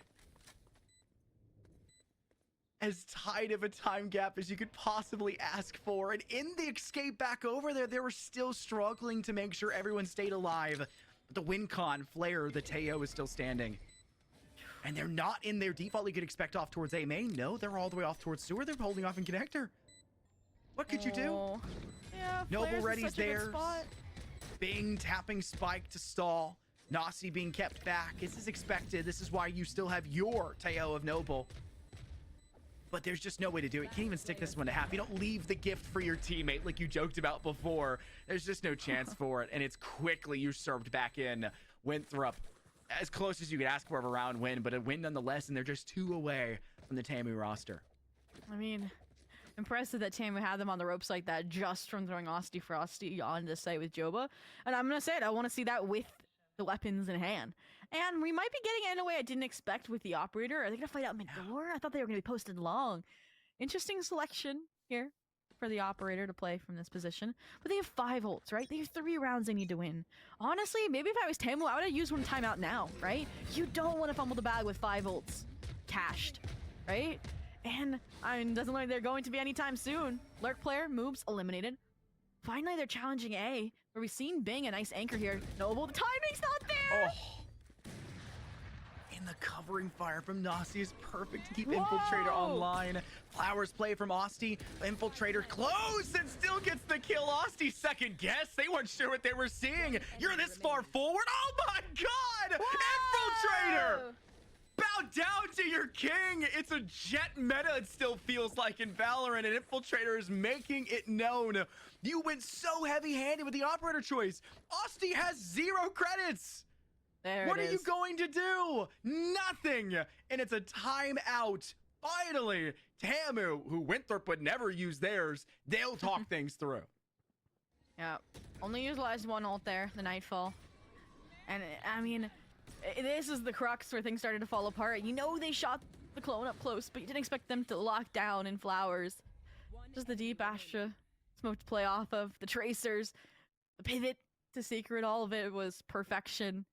And I think the part of this is breather. Part of it, plan the eco off the ults. Part of it's, okay, if we lose this round because it's an eco, how do we bounce back with the ult on our buy round so that Winthrop doesn't claim the lead we fought for in 9-3 fashion? All in all, what a turnaround. I mean, I said this was the weaker half, but I didn't mean this week. I mean, Osti Frosty got 2 with the operator before that disaster struck. It's the team got thrown into the blender so quickly. You have all these ultimates. We said 5 ults coming into the round. They only had the chance to use 1, and even then, the Nightfall's not going to do you too much good if you just sprint straight through it and ignore it half the time. At this point, it felt like all that conditioning about, okay, pressure A, never commit to A, go mid door, go B, really, I think, nipped at Tamu's heels there when they actually decided, okay, follow through on the A exec, death ball your way through. Now they're back to, okay, fake it off the fade pressure. But look at this. Tamu in position to punish the rotation through mid plaza. They're just gonna stay in the safety of their spawn. Wait for moves maybe to wrestle back the control through shops. And all that util for nothing. Does Joba decide to hold this close? Noble maybe has a cross. Won't have vision just yet. They'll send 3 here? No, just 2. Oh. Ooh, Joba has been spotted. Engage as a Noble. Making waves. Get out. It's a full sprint, and they want to take things on their own terms. Sheriff and Sheriff, this one has to go in Joba's favor, and it does. Weapon collected. Ollie, though, with a shorty. It's a 2-on-1. Round has been thrown asunder. I was going to make the joke. Is this looking like a 4-1, 4-1 over and over again? They'd have to win this one to do so, but they're struggling back. Bing Shilling now the only one left standing, a stinger in hand, and they'll collect a better weapon, likely. There was a lot left in Courtyard. That will be the case. Trading it out for a Vandal. There'll be a plant, though, still for Ollie on site. And they were having to take this wrap through Link. Doppelganger v Doppelganger. Clone v Clone. And did Bing spot them? I think they did. Just barely. Walking just on the inside of this pillar. Wanting the angle. And it's crouched by Ollie. It's tied up in the series through 20 rounds. They got robbed. Tamu, the mid plaza fight. The lane at Steel Garden. The fact that Ollie from distance is able to find a shorty kill in that fashion on the Joba.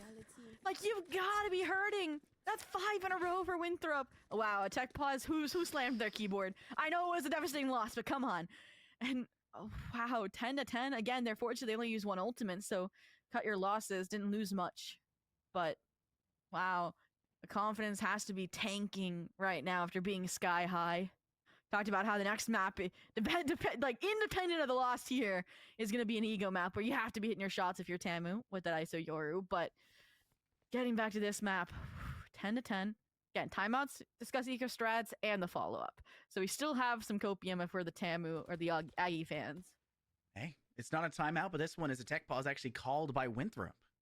So they don't use their timeouts.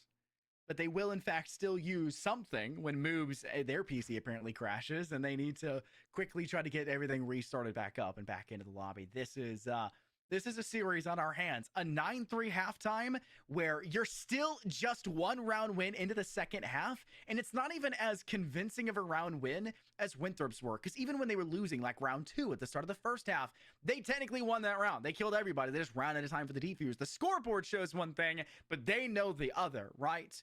But it's enough of a difference to have still now it be a tied series in 20 rounds, 10-10, and I'm not seeing the same chances from Texas A&M so far on their defense. It is hard pressed to find these little lapses, and they even weren't committed in that round for the Rose Garden, the ultimate thrifty denier saying, okay, fight on the same terms as me. I know there's so many of you here out in this courtyard out in Maine. I'm going to take these fights. And they still couldn't get the job done because Ollie clutches up here, Zobi, and secures themselves a victory. And I said it. They weren't playing, I feel like, all to their strengths, like I've seen on maps like Lotus, maps like Haven, like we're gonna see in the next map. And he's like, okay, I gotta find ways to have impact. And from the clutch to the sheer speed in which they rotated from B-Long back to fight shops, even with this Steel Garden, saves that round. Speaking of saving rounds, the change up out of the timeout here was aggression down B-Long. Austin Frosty gets the trade, but it's at the cost of Joba. Here's Anchor Sentinel for B. And I mean, Winthrop, good call to fight, I think, commit to the A site, but so much utility, so much spray down, they realize, okay, wait, maybe numbers are here.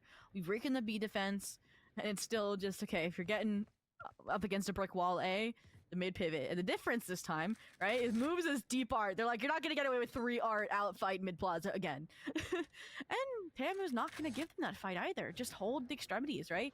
They got to come through art, they got to come through spawn, got to come through B-Link. One of those 3. They don't have a controller. They know this. So they don't have a great way to cut off these sight lines. Cloudburst, yeah. Jet, it's up for like 0.5 seconds. This isn't enough for the team to get out into space. It's enough just barely for Infiltrator to get out into space. They'll force them to try to flush back, get away from those lines of sights. They don't have the smokes to do it, so they'll do it instead of the Rose Garden. Annihilation will go down, and this is an attempt from Texas A&M to force them away from sight. But they still want to go for this commitment. Nightfall as well. Everything coming out, and it's still just even trades across the board. The vines go down to keep them contested. Flare tethered, dealt with by Bing. Nasi wants to take this fight to KHS, but it goes the other way. And now you're stuck on side of your moves, and there's 3 barreling towards you. Just one for your troubles, but Texas A&M thrived through round 21. And I was still trying to grapple with the fact that that Armageddon salvo combo found none, even with the spray down of them trying to flee through A main. But just the speed in which they were able to, okay, lock in, get the rest of the rotations through, even when deafened by the Nightfall, which was meant to reel things back in for Winthrop, doesn't go their way. And while things are close, I mean, it was close last time these 2 teams fought, right? 13-11, avoid OT, but you still squeak out the win if you're Tamu. But all in all, work's not done yet. 1 round took 5-6 to get under their belt. And now they gotta get 2 more, and I mean, diving into the action, it feels like it's the same start from Winthrop. They're just trying to, you know, tough it out right now. Haunt sent in, there's that pressure. We've talked a little bit about Winthrop, and by a little I mean a lot. Off towards A main. Blade Storm out as well for Infiltrator. Combo that with an Outlaw. You've got a great way to get a quick body shot and then follow with a blade to finish the job, as well as have a little bit more vision down at range. But it's a fight here through mid plaza, and Moves, who's holding this shop door frame, could have had a pretty easy chance to get themselves the first death or first kill of the round. But Infiltrator peeks and inflicts that one a little wrong. Bing Shilling will get away with something in back of A side, as the rest of the team is kind of baiting out the idea of rotating out, but they haven't made any real commitment to it, as Flare gets good vision from top mid to 2 players peeking art. We mentioned how in the previous round, Moves really early was there to contest start. This time wasn't really the case. I do like the streamlined rotation through mid door, because you know that that's a favorite point for Winthrop here, but Cosmic Divide fake out. It's sold, right? Tamu, full commitment away, but you're fighting into Joba here. So, yeah, you get the plant down on A. And now, but it's still gonna be a numbers advantage on the retake. You won some time. You won Moves, maybe even to cut off their rotations. This is huge though. Moves gets this kill. Oh, no. Frosty just behind your Infiltrator. Keep your eyes open. Blade Storm out. Body hits, but it has to be refragged by Nasi instead. KHS holding far back, but they've got to engage into sight. They have Armageddon. Waiting. Armageddon's being used. Flush them off away from this. Bing will have to be accurate. Joba wants to get a little bit of cover. They just spotted moves crossing the other way, so KHS goes there to clear. Salvos as well. No time is so free here, but the salvos get your kill, and you know it's over as long as Nasi clutches, and that's so easy for a player at this caliber. And we're tied again. Finally, a little bit of back and forth, but look at the cost it's taken to get to this stage. Tamer letting up 4 in a row, getting 1, 5 in a row, getting 1, and hopefully not back to the same thing of letting these sprees capitulate. I mean, you can't stall another fake like that if you're Winthrop, right? That's like dirty dancing like on them, right? You're like, okay, we can sell this once. They get it through masterfully. And I was looking at it. I'm like, okay, Ollie's out. They only have flare for the post. And that was just enough. The Armageddon takes so long to deploy that it works in their favor. We're tied again. Again, it's the B-Long fight. This time, Fade by their side, not the Yorus. You can't even get out. KHS is marked and stuck, fighting for their life. The support from Noble comes in, but it's too late. Zero cross there, especially with the weapons in hand. You go for a heavy gamble and you pay the price. That's what it is, but you got a good frag out of it. But that weapon is uncollectible. Numbers are insurmountable. And Austin Frosty's the only one with that sheriff too. This is... I mean, no Steel Garden, no Hope, no Nightfall. I think the silver lining here is that you have 2 instead of 1 player, right, on this fight that Winthrop's about to stroll on to. And like you mentioned, one of those is Austin Frosty, but even they are getting flushed out positionally by this utility, by the Prowlers, Salvos as well. So that Noble can't even engage. I think they recognize, okay, there's 2 here. Let's get out of dodge. And it all again comes down to Bing. His ability to get back to A, his ability to hear these rotations and respond. 30 seconds left. It takes some time to get over towards A. How does Bing respond? How many stars does he have? Does he have a Gravwell to delay time? Ollie on the lurk, finding Austin. No way. It's falling apart. There's your round. So be stuck now by Nasi, traded away by Flare. Imagine. Oh, that was so close. Oh no! And Winthrop are hunting for this. Their eco's in a good enough spot that they would be fine if they were to lose everybody heading into this next round. There was a little bit of concern heading into this round that there'd be a problem. But Tambu had nothing to their name. And it will be Winthrop, in fact, reaching match point first, despite the scoreline being 9-3 at half. And we don't like to say it as casters. We'll allude to it. But this is a very ugly picture for Tamu. And they're going to try their hand again at the Austin Frosty operator, which, again, was the big player of that round, Zobi, but the rest of the team just wasn't. Yeah, that one timeout they took, this was the plan for the full buy round. Opens for 2, Infiltrator shuts it with a 4K. I think it definitely dashed the confidence in the money, so you couldn't afford it again. And now it's on the opposite side of the map. It's supposed to get the lurk player of Ali, but you gotta trust in the Nightfall. You gotta trust in this, again, triangle of trust over towards A to get the job done. And they are. KHS finds 1. They're trying to push this to overtime. Beautifully timed special delivery. No spray down's gonna connect, at least for a kill. Flare damage dealt. My concern is, though, moves. Here. The sheer wall was triggered. I was gonna say, I don't think they realized how deep he'd gotten, how fast. So Noble, able to track him to water well is huge here. Good drone re-clear, make sure nobody was with him. Oh, please don't let this fall apart. Oh! Don't let this fall apart, it's a 2v3! Still waiting. Oh, and Bing's all the way back. Doesn't get spotted by that haunt, but they're positionally guaranteed to be here. And it's just a question, 50 seconds, you can go anywhere. The literal map is your oyster, Winthrop. But Nasti's in this apex corner, just tucked away.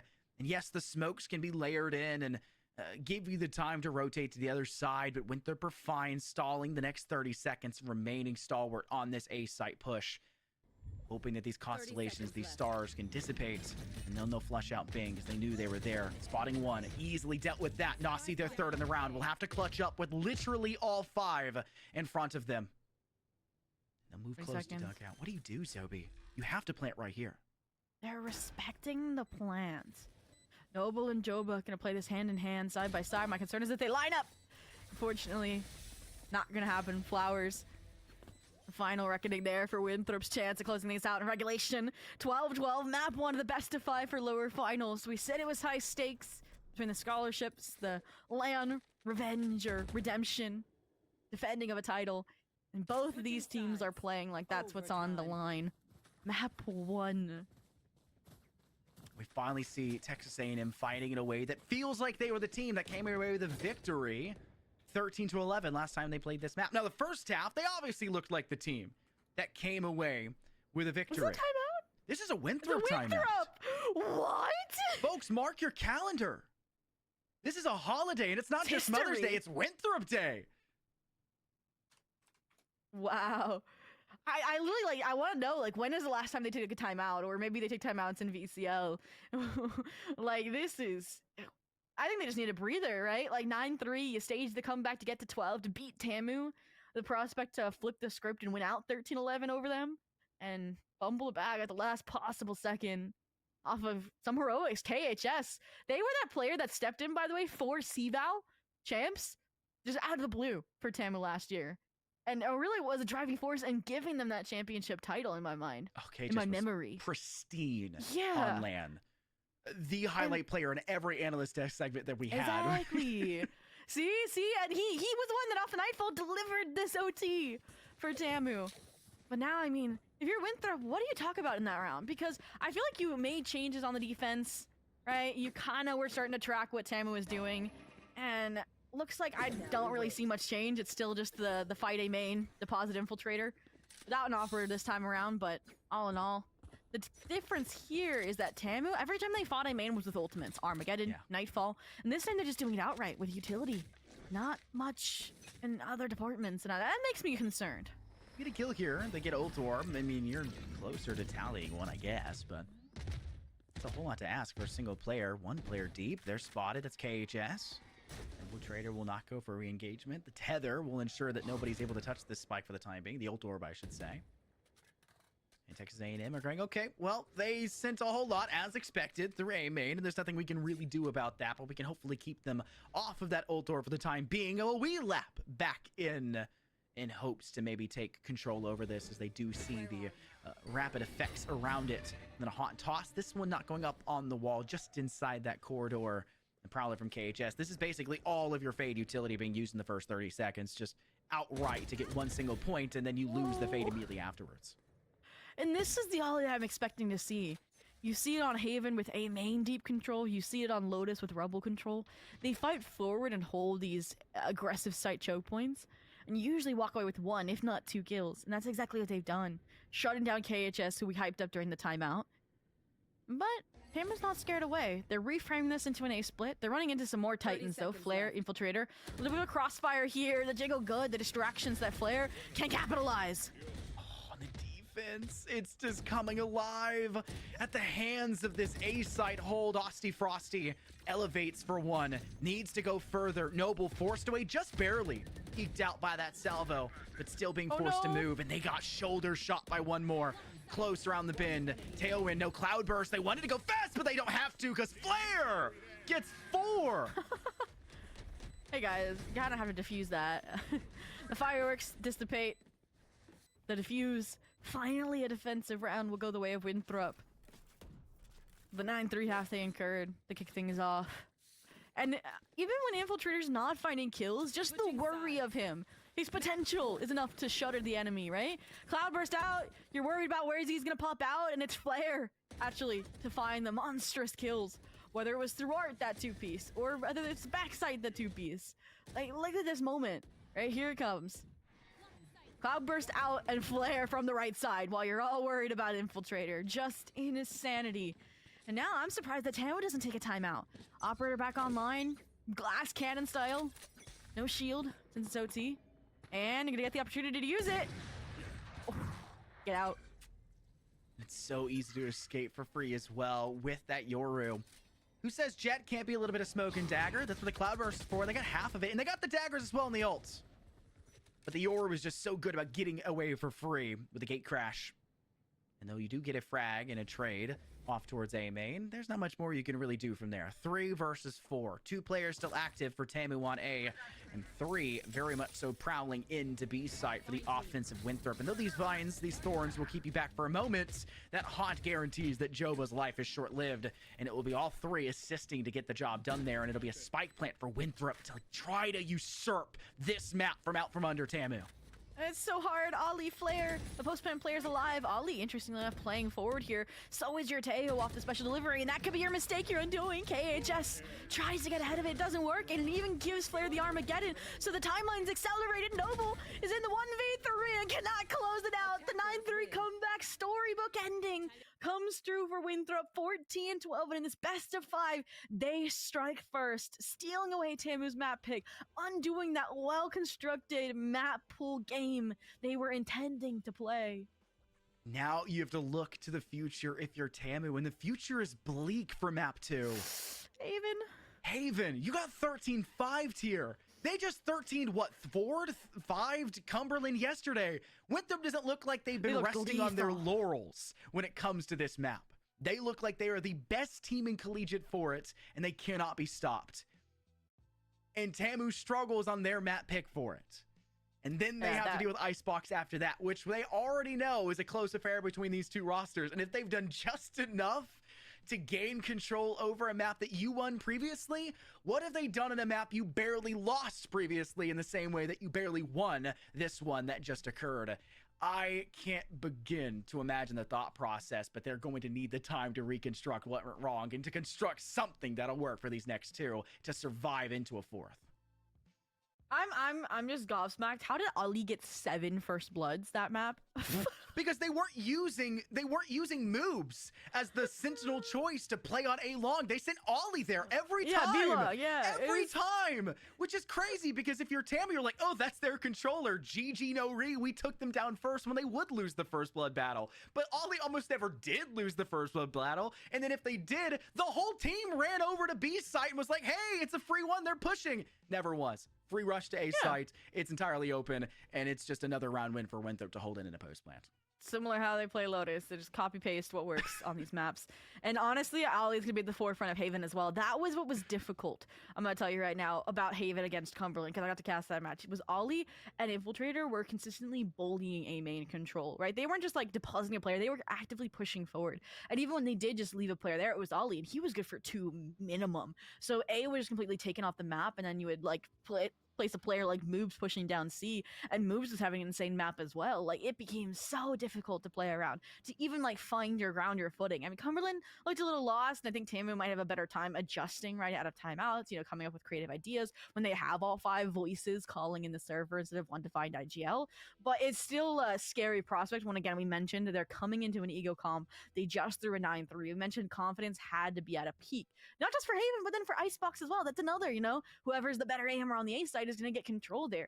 So it's a very grim prospect heading into map 2 and 3, but this is Tamu, defending champs we're talking about. And I mean, you said it right, you know, you lost one that you won 13-11. Well, hey, Winthrop can lose one they won 13-11 too. Hey, it's entirely possible. It can be a storybook ending, but you need to make sure that nothing goes wrong in the head throughout map 2, right? Even if the scoreline turns into another 13-4, 13-5 story, right? You have to make sure that mentally you're looking to the bigger picture. And we know Texas A&M can do best of 5s, 3-1 against UST, right, in the previous championship. But at the same time, you said they like BO3s. That works better for them. They like the idea of the BO3. And a BO5 was never where they wanted to be, so how prepared are they how prepared are they technically for this? I'll have a little bit of a better picture for you in terms of stats so you can all see exactly what went wrong or maybe what went right. But it has been, it was an interesting one to say the least. My big one is that Flare went so crazy. Despite being that win con, you would feel like for the offense, making sure the Teo salvos are effective, constantly being layered and trying to stay alive, they still went 24-14. So yes, they stayed alive. Least deaths in the entire lobby, but also top fragged the entire lobby, tied with Osty Frosty. Wow. And I mean, it's so difficult because, like, again, when you're that hyped up in the first half and you're still like getting some really close rounds in the second half, you're like, ooh, we really fumbled that bag, and I don't want them to feel non-confident. I mean, Noble even was, I think, having a better map than normal. And Joba, you can say in first half, it kind of got buoyed into the second half. I kind of talked about how, okay, I liked that Osty Frosty joined him up there on that eco, but it felt like that adjustment came out too late, right? Yeah. Like, it felt like the damage was done, the round differential had been made up.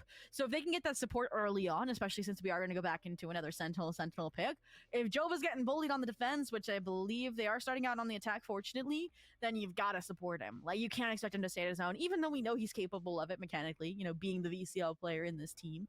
But outside of that, I mean, 14-12, if you're Tamu, we know you just got to brush it off, move on. We know there's going to be a mental battle now coming into Haven, a map you just lost. But hey, you've beat this team 8-13 on this map before, so you know it's doable.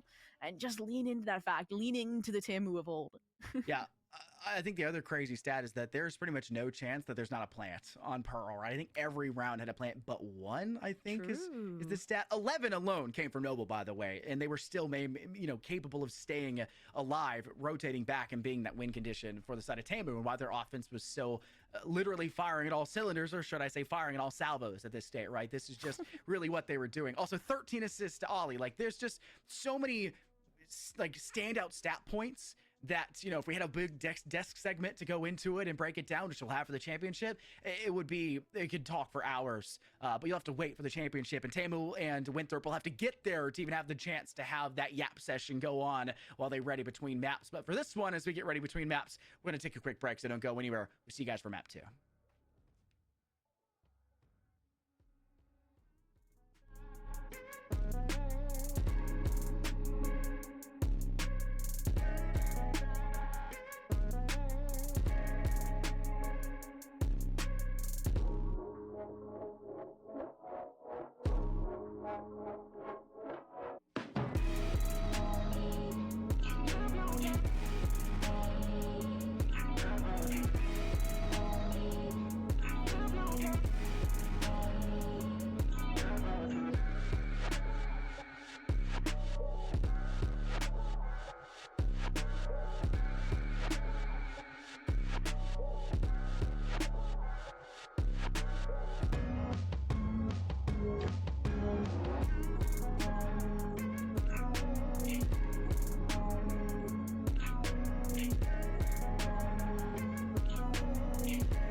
Welcome back to the Collegiate Valorant Championship lower finals between Winthrop and Tamu Maroon after a interesting map one in overtime at 14-12 after a 9-3 comeback favoring Winthrop.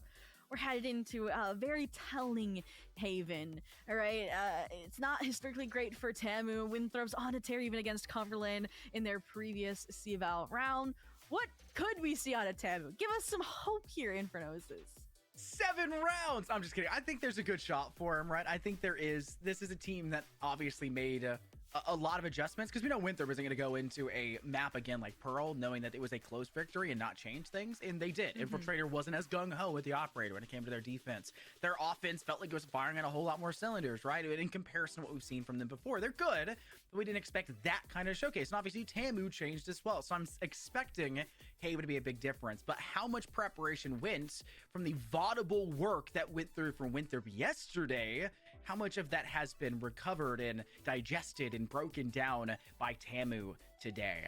And I don't know if in the busy schedule that they've had for themselves in this weekend, if there was enough, which means if we see enough of an adjustment, I think throughout round 5 and 6, and we see some drastic changes in playstyle, not letting Infiltrator go so heavy in the paint, so to say, with this jet play and the just dicing up from your sentinel of choice here, this one being moves now for Winthrop on this map, I think we see Texas A&M make a big change in play for map 2. But if we don't see it on round 6 or 7 or 5 or 6, I think they're looking at map 3. I think they're looking at map 4, and they're trying to play the BO5.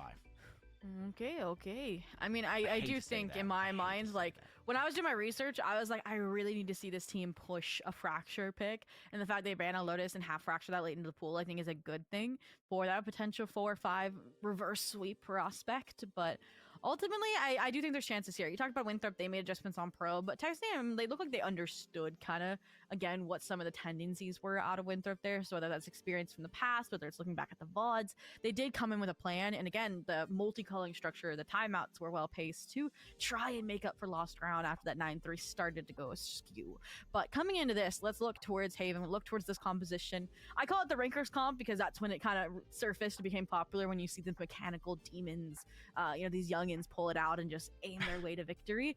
I do think that's a testament to how it stands. And I think that's what's going to work for them, right? Austy Frosty came in swinging. KHS had a really strong late map, even if they were losing rounds, right? They were opening up with 1-2 kills, a stark anchor for the A site. I think embracing that on the ISO could go really well. And Joba even had a really strong, right, attack half. And again, they're starting out on the attack on these 3-site maps, so momentum does favor them.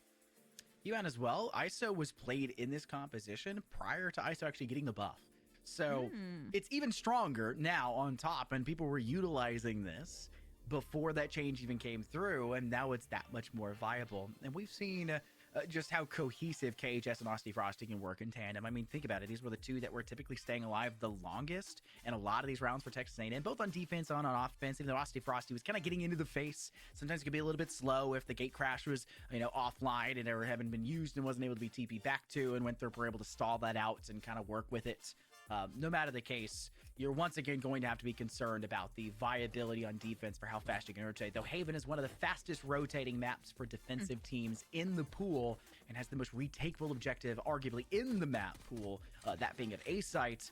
Defensively, Austy Frosty will still be an active threat, especially if they're as Cloak and Dagger stealthy and effective as they were. And all those key clutch moments that Texas A&M were asking for and still couldn't get enough of to come away with the victory on Pearl.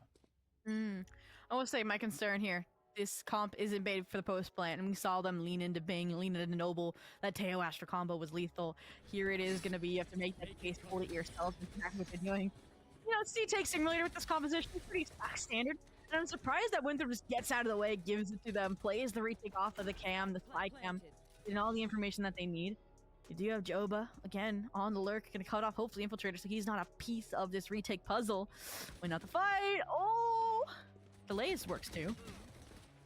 Yeah, look at how much effective willpower there is for Texas A&M out from KHS through garage doors, and everyone else trying to join in alongside them. More specifically, that being Noble, who is ready to swing that in along with KHS.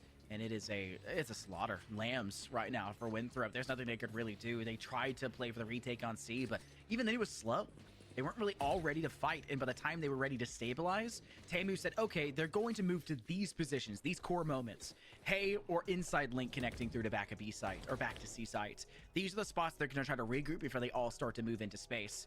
If we can fight them before they can restructure and restabilize in these spots, we'll win out this in a decisive manner. Look exactly what happens. 4 players left standing. It doesn't matter, let pistol around, but it matters for just how willing Tamu are to get into the face of Winthrop. Very similar to what we saw on their offense early in the map of Pearl. Well, we talked about them not being proactive enough. All this round, the eco, look at the 2 players sailing down grass here, trying to catch his players off guard. And Tamu wasn't caught off guard last round. Joba was like the bait, and then they all come like suddenly like out of the grass, hiding in garage. Talked about the proactivity. Well, it's been punished as well. Lots of Guardians, Stingers, it doesn't matter. Joba, even with a ghost, is able to find impact, find pressure, find kills. And are we gonna see another Tamu kind of attack-sided snowball here? Flare, tucked away in the dab, gets the advantage, gets the element of surprise, but even that's not enough. Too many players and one single angle. Nasi and Moobs are left alone, and Moobs is just taken apart by KHS off screen. Trying to lag behind, playing a slow rotate just out through Hay. And it is only Nasi remaining. Honestly, you could treat this like a semi-timeout and just think, okay, let's talk for a second, but we know Winthrop don't do that. Timeout for Winthrop, not a thing, even if they want to wait and die to the detonation of that spike. Texas A&M will get their frag. They'll start 2-0 as anticipated, and without a mar on their record in round 2, this round 3 is going to be that much more difficult for the side of Winthrop, knowing that they will be plenty of guns in the hands of Tamu ready. And I'm honestly would anticipate a pretty heavy sprint in here, either towards C, once again with the combo of the ISO and the Oru, or off towards B and try to usurp anything that Winthrop could work with the rifles and catch them off guard. I mean, if they could do it with 5 Stingers, I think they could definitely do it with the Guardians, with the Vandal upgrade for Joba. You mentioned the C-Tech Simulator, it's where this composition thrives. The difference here, though, Move's playing on site, not off, right? Gonna try and punish up this trap fire, which, granted, they did run into last round, right? There wasn't much Soviet still, not much counter it. This time, comes in just in time. The bait is perfect off the clone as well. Aussie Frosty at least gets the trade off for KHS, and now is gonna carry on his legacy. Push forward, keep this line of scrimmage deep towards CT. Look for these floods back in from Winthrop. Out the Guardian as well for a Vandal. It's that much more for Frosty. Both in the corner. One's been spotted. Concuss. Now chance for damage on top. Try to flush Bing back. Infiltrator has to rely on Nasi now because they go down. But Flare stands strong in tandem. It's a 3v1. Joba all the way in through Garage now, watching through Hall. Can isolate Flare, but just can't get the shots to connect nearly enough. And look how low Flare is. But it doesn't matter. They're still standing, and so is Winthrop through round 3. The scoreline 2-1.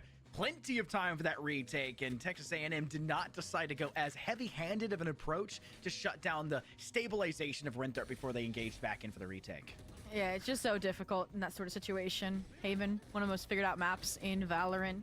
It's a 1v3, you know basically where the Cypher is coming from, right? They start mid on the lurk, they rewrap their garage, and yep, high-low off plat slows this things out, but all in all, maybe it felt like Aussie Frosty was not proactive at the right times, right? You had those 2 players tucked away in the corners while their eyes were on a player swinging around logs. That's when you need to fight forward. When it's down to the 2v3 and you need to buy time for Joba to get in position, that's not when you want to be swinging. So the heroics maybe thrown out at the wrong time, all in all, loses the eco round, but it's still, now you're into rifles. You still have an opportunity to starkly hold on to this lead. It's interesting that they're taking things towards grass, towards garage, towards B. Are they gonna cut off a loose end from Winthrop here, though? KHS? Oh, no. Wow. Infiltrator swings everything as if they know a player is there, and I think that's why there's so much trust in the rest of the roster for them. Shark to clear at that tripwire. One more inside garage, not cleared by Aussie Frosty, but Decoy does trap it nonetheless. You'll have to wait. Flash goes around the bend, and you could engage here, but you want Infiltrator to be let off the leash. Tailwinds directly towards Bing, and while they're both missing, and it shouldn't be as bad as it is, eventually will fall in Infiltrator's favor, and they want the ace, but Aussie Frosty wants it more, and they've got 3. Now requiring the ace to clutch out this round for Texas A&M, and this is that proper rifle buy. They lose this, they're back into an eco. And there was that trademark deep A control that I talked about between Infiltrator and Ollie. Ollie a little late to the party, but Infiltrator was doing just fine, entertaining the party guests. And then he's there, you know, retrade the ace. But Aussie Frosty, this is difficult. 1v2, Armageddon online if they need it, but salvos are enough for the time being. so that, you know, get back through. You can let moves get in place. Last place you're gonna expect them is C Long, but the spike gets stuck. Oh, the gate crash is good. No, they weren't aware. Where, like, you have Cypher Util and C. The last place you expect him to be is coming from your own spawn. We're talking about the read where Winthrop know that Tamu's lonesome remaining Joba is going to be going back through Hay into Garage and out through Hall. You don't know where the Cypher is going to be when they've completely removed themselves from the equation, right? And I think the Sentinels are arguably the most entertaining aspect of Haven. Even though you know where they're going to be, typically what the utility is going to look like on offense, they're the ones prowling about, they're the ones engaging. If the team hits A, they're inside B lurking for a frag. They're trying to cut off a player on a rotate in, try to be this incision point for the retake and the denial of that retake onto that site. And then when it comes to the defense, what can you do? Be unexpected, move about. The utility works even if you're not necessarily super close by, and you can be that much more of an unexpected danger as much as you are on offense as you are on defense. And I'd love to see that working out for Winthrop as a dimensional drift comes out for Frosty, and they've got a lot of information, but can't really do much with it besides give the team the entirety of Seaside. Yeah, pretty clear cut. Moves, gets out of the way. Noble, I like the drone here. We'll see if it spots out moves, and the reaction should have been there for Frosty. Noble, though, able to at least keep things intact, keep it a 4-on-4 here. The difficulty here is an infiltrator. Yes, you have an operator in hand, but you also have the Blade Storm. So while this is an eco, I like the positions. KHS, though, long range, the Hero Vandal at hand, the kill contract, so they can have at least a full HP fight to bring down another player to the grave with them, and they don't even get that done. Nazi will be out in the open. No, the dark cover. The bodyguard flare is there, but Joba's there too. The flank through CT, I think, with the Sheriff. How did he get there? The world may never know. Hopefully we'll see it in the replay here. We'll have a mini-map on the top garage. left. Please show us more. No, through B. He went through B. Yeah, that's that. I mentioned if you play off towards A, you leave that Sentinel towards B, and that could be the only guess. I guess no replay. We won't know for sure. I'm going to watch that one back in a little bit here. I do remember him being B, like, but there was a trip there, right? So when they find that early kill off the drone in Garage, that's my guess, is that when he starts moving forward. Because you saw all the players out of Winthrop also come through spawn, right? Since you have an operator posted up towards A, it works out. But now that you've lost that round, economy shattered, yep, you know, I feel like the team that invests starkly into this operator first has never done well, right? Frosty over on Pearl kind of broke the bank, and now it's in the same for Winthrop. So much so that your Cypher's not even playing on C here. No trap wires, can't afford them. And now Ali's trying to be that anchor point. Ooh, Paranoia, though, all the way down through long. Not a problem whatsoever. Just try to buy a little bit of time. Not worried about the ISO wall. Will they follow up behind it? They won't. Blade is out. Sorry, drone is out. And Infiltrator's trying to make waves here with that Blade Storm. She didn't want to waste those shots with daggers against something as meagerly as a simple owl drone coming out from a Sova of Noble. And Winthrop are really trying to continue to apply pressure. They know that it's a fallback plan made by Texas A&M. The question is going to be, where do they fall back to? All the way down through A, and with no vision down through attack or spawn now given by moves, it's likely the Garage, and they're aware of that. And Ollie meets them at the door to at least get their 1-for-1. And you saw how deep Moves was down C long. That gave them the confidence to start rotating out of C towards these link positions. Don't think they expected the Garage re-hit, but now they're clearing those loose ends. Moves weapon upgrade, but Noble the reach raid. They've been the master at that. They're continuing to serve the due diligence on a silver platter. Flare, you know, weapons are down in Garage. Probably the safest bet to get that upgrade to leverage this 1v2, but still, eyes be drawn towards that location. And Tamu, enough time to get back towards safe positions. Both gonna go in cubby. They're gonna play a top down. Oh, they're both stunned. Oh no, they get away from it. Flare tries to play that fast to act on it, and I think misplays the position of it just so slightly. And it cost Winthrop a very possible clutch scenario there for Flare. And despite the amazing plays we've seen from the individuals on the side of Winthrop, it does feel like the team effort right now from Texas A&M is bringing them to a higher rise occasion. That one obviously an eco, and at that, you know, being that close for them, it's still a lot to say. Texas A&M are happy with the result they're getting. They need to get as far ahead as they can as early as possible, because you saw what happened on Pearl and how far ahead they were until they weren't. And that's something else I was going to say. We talk about Cumberland, that Stomp. They were consistently fighting A and losing. We haven't really seen Tamu have an outright A fight until this round. And even then, Yor lets them get through it. A contingency from an ISO lets them get through it. They can fight down long. The double tap keeps KHS live long enough. We talked about this duelist coordination. It's opening up the A side, kill after kill. Moves, line them up. Ooh. You're next, maybe? Yeah, trade it out. Now it's just Ollie. Yeah, it's a retakeable objective. It's a fairly easy one. If you have the team with you, but everyone's playing to die on site, and so Winthrop never even had to worry about trying to re-weather the storm. They couldn't survive it in the first place. Ollie has to only come from a single area. In our inner hall, player worried about top there of dirt, and you have a player on the sewer door as well. That's Joba. Joba to swing, and Joba has no problem just shimmy stepping the A and D key to secure the frag towards Ollie, and Texas A&M continue to rise to the occasion. Now 5-2, and we're looking at yet another eco coming out from Winthrop, and the eco is fairly even across the board, so I don't think we'll see any too heavy-handed expenditures. A stinger or a bucky here and there would be the simplest in my mind, just to make sure everyone's on the same foot. And I mean, Tamu as well coming into their ults, not gonna really let this eco slip through the cracks. I'm surprised Ollie didn't just go for a rifle save, right? Here, the hero rifle to play off the Rolling Thunder, but something tells me if they have the right opportunity, we'll still see that ult invested to pull out an eco round. They've already been close a couple of times. That might give them the edge they need. But speaking of edge, Infiltrator this time, the sole player C trying to play off of moves, trips, off the contact here. Are they gonna come away with anything off of it? As well before that we wanted to see in round 5 or 6, the big difference maker in the way that Tamu were going to play, and I'm seeing that in full effect, and it's working again in round 8. Though obviously a Thrifty against them is an expected result. They'll hand this off to Austy Frosty to make sure they get one more pip toward their ultimate tally. There's only so many places you can try to peek against. Sheriff out for Flare, just trying to get some damage towards Bing Shiling, and now being flanked in from Hey. Even if you were to survive, that Austy Frosty goes heavy with a swing through garage window, trying to make sure they get that Dimensional Drift online just one pip away. Yep, that was perfect. You're like, okay, everyone's alive. Let's figure out who we want this ult orb to go to, because that's all you are, Flare, is a walking opportunity. And, I mean, it was an eco round, so again, not much disruption, not much out of the ordinary, I'd say. I will say I felt a little disjointed there between moves and Infiltrator, again, leading into a singular heroics, which this team has delivered prior, but ultimately, coming to this round, it's going to be a bloody affair, right? You lose this, you lose a confirmed lead or tie at the half, your Winthrop, and the ults that you've kind of started stockpiling. And the concern is the Operator, Infiltrator in the right place, the right time for once, but this Owl Drone is so good. It's you and me. Oh, no! The kill contract domain expansion, yeah, you're cooked, bud. I hate to break it to you. And they try to break down the barrier, and this is exactly why the ISO comes through. It just strips away so much power position on a site, and for a site like C, where you can place down the wall, walk down behind it, following suit, strip a player off of it, let the team entirely take it over, and yes, Winthrop did the right thing here, move 2 players into that gap to try to take up for that pressure and make up for it.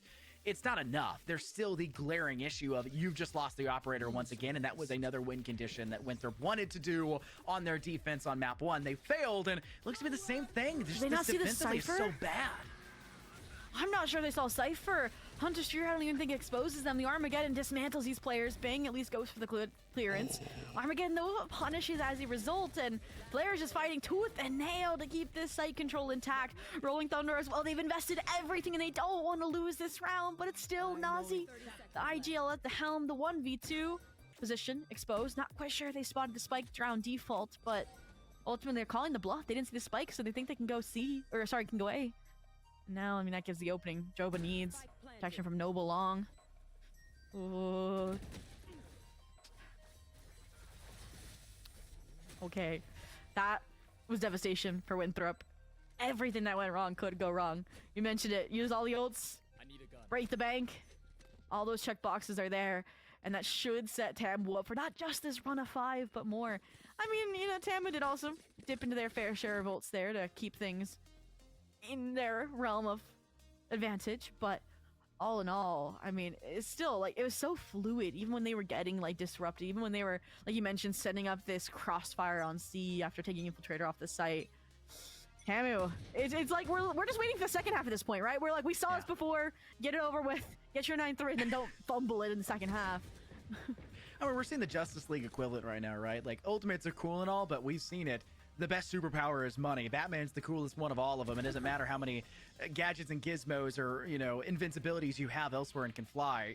You're much cooler with a utility belt. And right now we're seeing Tamu be willing to use everything in that utility belt and have the credits in the back pocket. And Winthrop, who are constantly breaking that bank, purchasing the Operator and burying the team for a chance for another. It's hard-pressed to find an ask that is pretty. Noble, easy clearance alongside KHS to deal with Infiltrator and Garage. You have the destabilize there, the suppress. They can't really dash out. Flank from Nasi. Good attempt, and Flair's there for the recovery for one more. But the team can just walk straight through B site, go to A, and now even with the From the Shadows being used by Bing, the last ultimate in their back pockets, it's a free site. They're not going to complain. It should be 8 on the docket as Moves and Flair don't really have the ability to retake successfully here. Yeah, Moves doesn't even pick up the Guardian from window as Flair upgrades to the Vandal. Now they're worried, okay, where did the From the Shadows go? When they should be worrying more about KHS, who's the player deep in spawn. No double taps, so at least the trade comes through for Flair, but still, a 1v3. No salvos just yet. Drone and stun here. Good. Give it advantage, dismantle the crossfire, but they gamble the wrong angle. 7 bullets to go. Now they have really nothing left other than info to dismantle this crossfire. And you spot the one back of sight and you gamble that you can try to take the swing, and Noble says, don't shoot my teammate, I'll shoot you instead. And we very well, with 2 rounds left in this half to play through round 11 and 12, we could see the exact same thing we saw happen on Pearl. The 9-3 split, and kind of made the joke beforehand, hey, this is a Winthrop who's unbelievably good at the map of Haven. We've seen them kind of get this momentum and get the ball rolling. We said, hey, 7 may be what we're asking here for Tamu, and that's it for the map, and then they'll look forward to map 3 with a little bit more confidence. They have already beaten the expectations laid out for them, right? They have broken the mold. They have 8 on the docket, and even if the second half goes wrong, I still think that the story we were trying to write for them was get enough to feel good heading into map 3 to recover on Icebox. This is a perfect right now for Tamu, even if it still comes through like what happened on Pearl in the second half. But a best of 5, and you just like every time are getting spread thin, right? From these like leads into comebacks for Winthrop. That wears at the mental. Wouldn't you? I would rather, I think, lose in like a 13-7 fashion than throw a like 10-2, 9-3 half, you know? Because then that shows you were competitive but didn't throw an advantageous lead that you should have had locked in. But right now, Tamu, they're so careful, they're so cautious. I don't see the same confident Winthrop I saw in that Cumberland game. They're not taking risks, they're not fighting forward A. It feels like they respect Tamu to a level they didn't respect Cumberland, and it's not really looking great on them, to be honest. And this is what I like to see. Go for those bold plays. Flair gets the first blood as a result. The Sun follow-up, they should be able to challenge with the salvos again. This is how they get advantages early. And hopefully win rounds. It's just Noble. Yeah, look at that. What a concept. Take these fights. Yeah. You can win them. You're Winthrop. Yeah. You're Flair. You're Infiltrator. You're Nasi. You're Ollie. Your moves. Get these kills. Commits. And it's a lot harder to do on C. And while we're casters, you know what they say, if you can't play, cast, right? Like, but at the same time, there's this mindset you have to have. And like you said, I think you put it perfect to a T. If they're respecting Texas A&M way more than they did Cumberland, and I would even argue that Cumberland is just as good as shooters as Texas A&M, but the mindset's wrong from the get-go right now for Winthrop. And at the moment we start to see them play hyper-aggressive in the face very candidly, look at the way that devolves for them. And it's an A-site take. We've not seen many of those, and it's been a C-site emphasis for Texas A&M. It's their entire selection for the roster. They strip away now moves into a 1v1. KHS worried about this, but we'll lose the wall first, and we'll lose their life, and Moves has no problem being right back into the fight, but they had Joba for the crossfire, and they're not dealt with. Whoa! Why do you not have Flair ready for that? As the Annihilations go down on site, Nasi jumps on top of logs, gets themselves a kill, and what can Texas A&M do here besides sit back in their own spawn and guess about where to head to next? Oh, and Joba being so far forward, narrowly dodging the bullet of Infiltrator, but he might just get 2 for his efforts instead. No! Chilling, going for the information, but no trade to follow. The blades pop. They're trying effortlessly to salvage this. And, I mean, you're just trying to buy time at this point as well. Get Nazi for support out of Garage. But even then, 40 seconds left. The 2v2, this is a fair trade-off in my mind. But, oh, Nazi, there it is. The prime player we expect to see head tap after head tap, and it's not a 9-3, which if you're Tamu, honestly, after the last map, I'm like, okay, 8-4, better. At least we want to have Zobi in the caster's booth mentioning the curse that comes from that score line, right? We try to avoid saying that as much as possible. You just laid it out there last map. You just dropped it right in our laps. My 9-3 rate is like, I gotta study it. Like, I think it's high. I'm not gonna lie to you. I think the map I've seen the most 9-3s on ever is Icebox. It was really the only map I'll ever straight up say 9-3 curse. Because it's happened more times than I think I've seen a normal map of Icebox occur. But Pearl, that is a crazy, crazy story.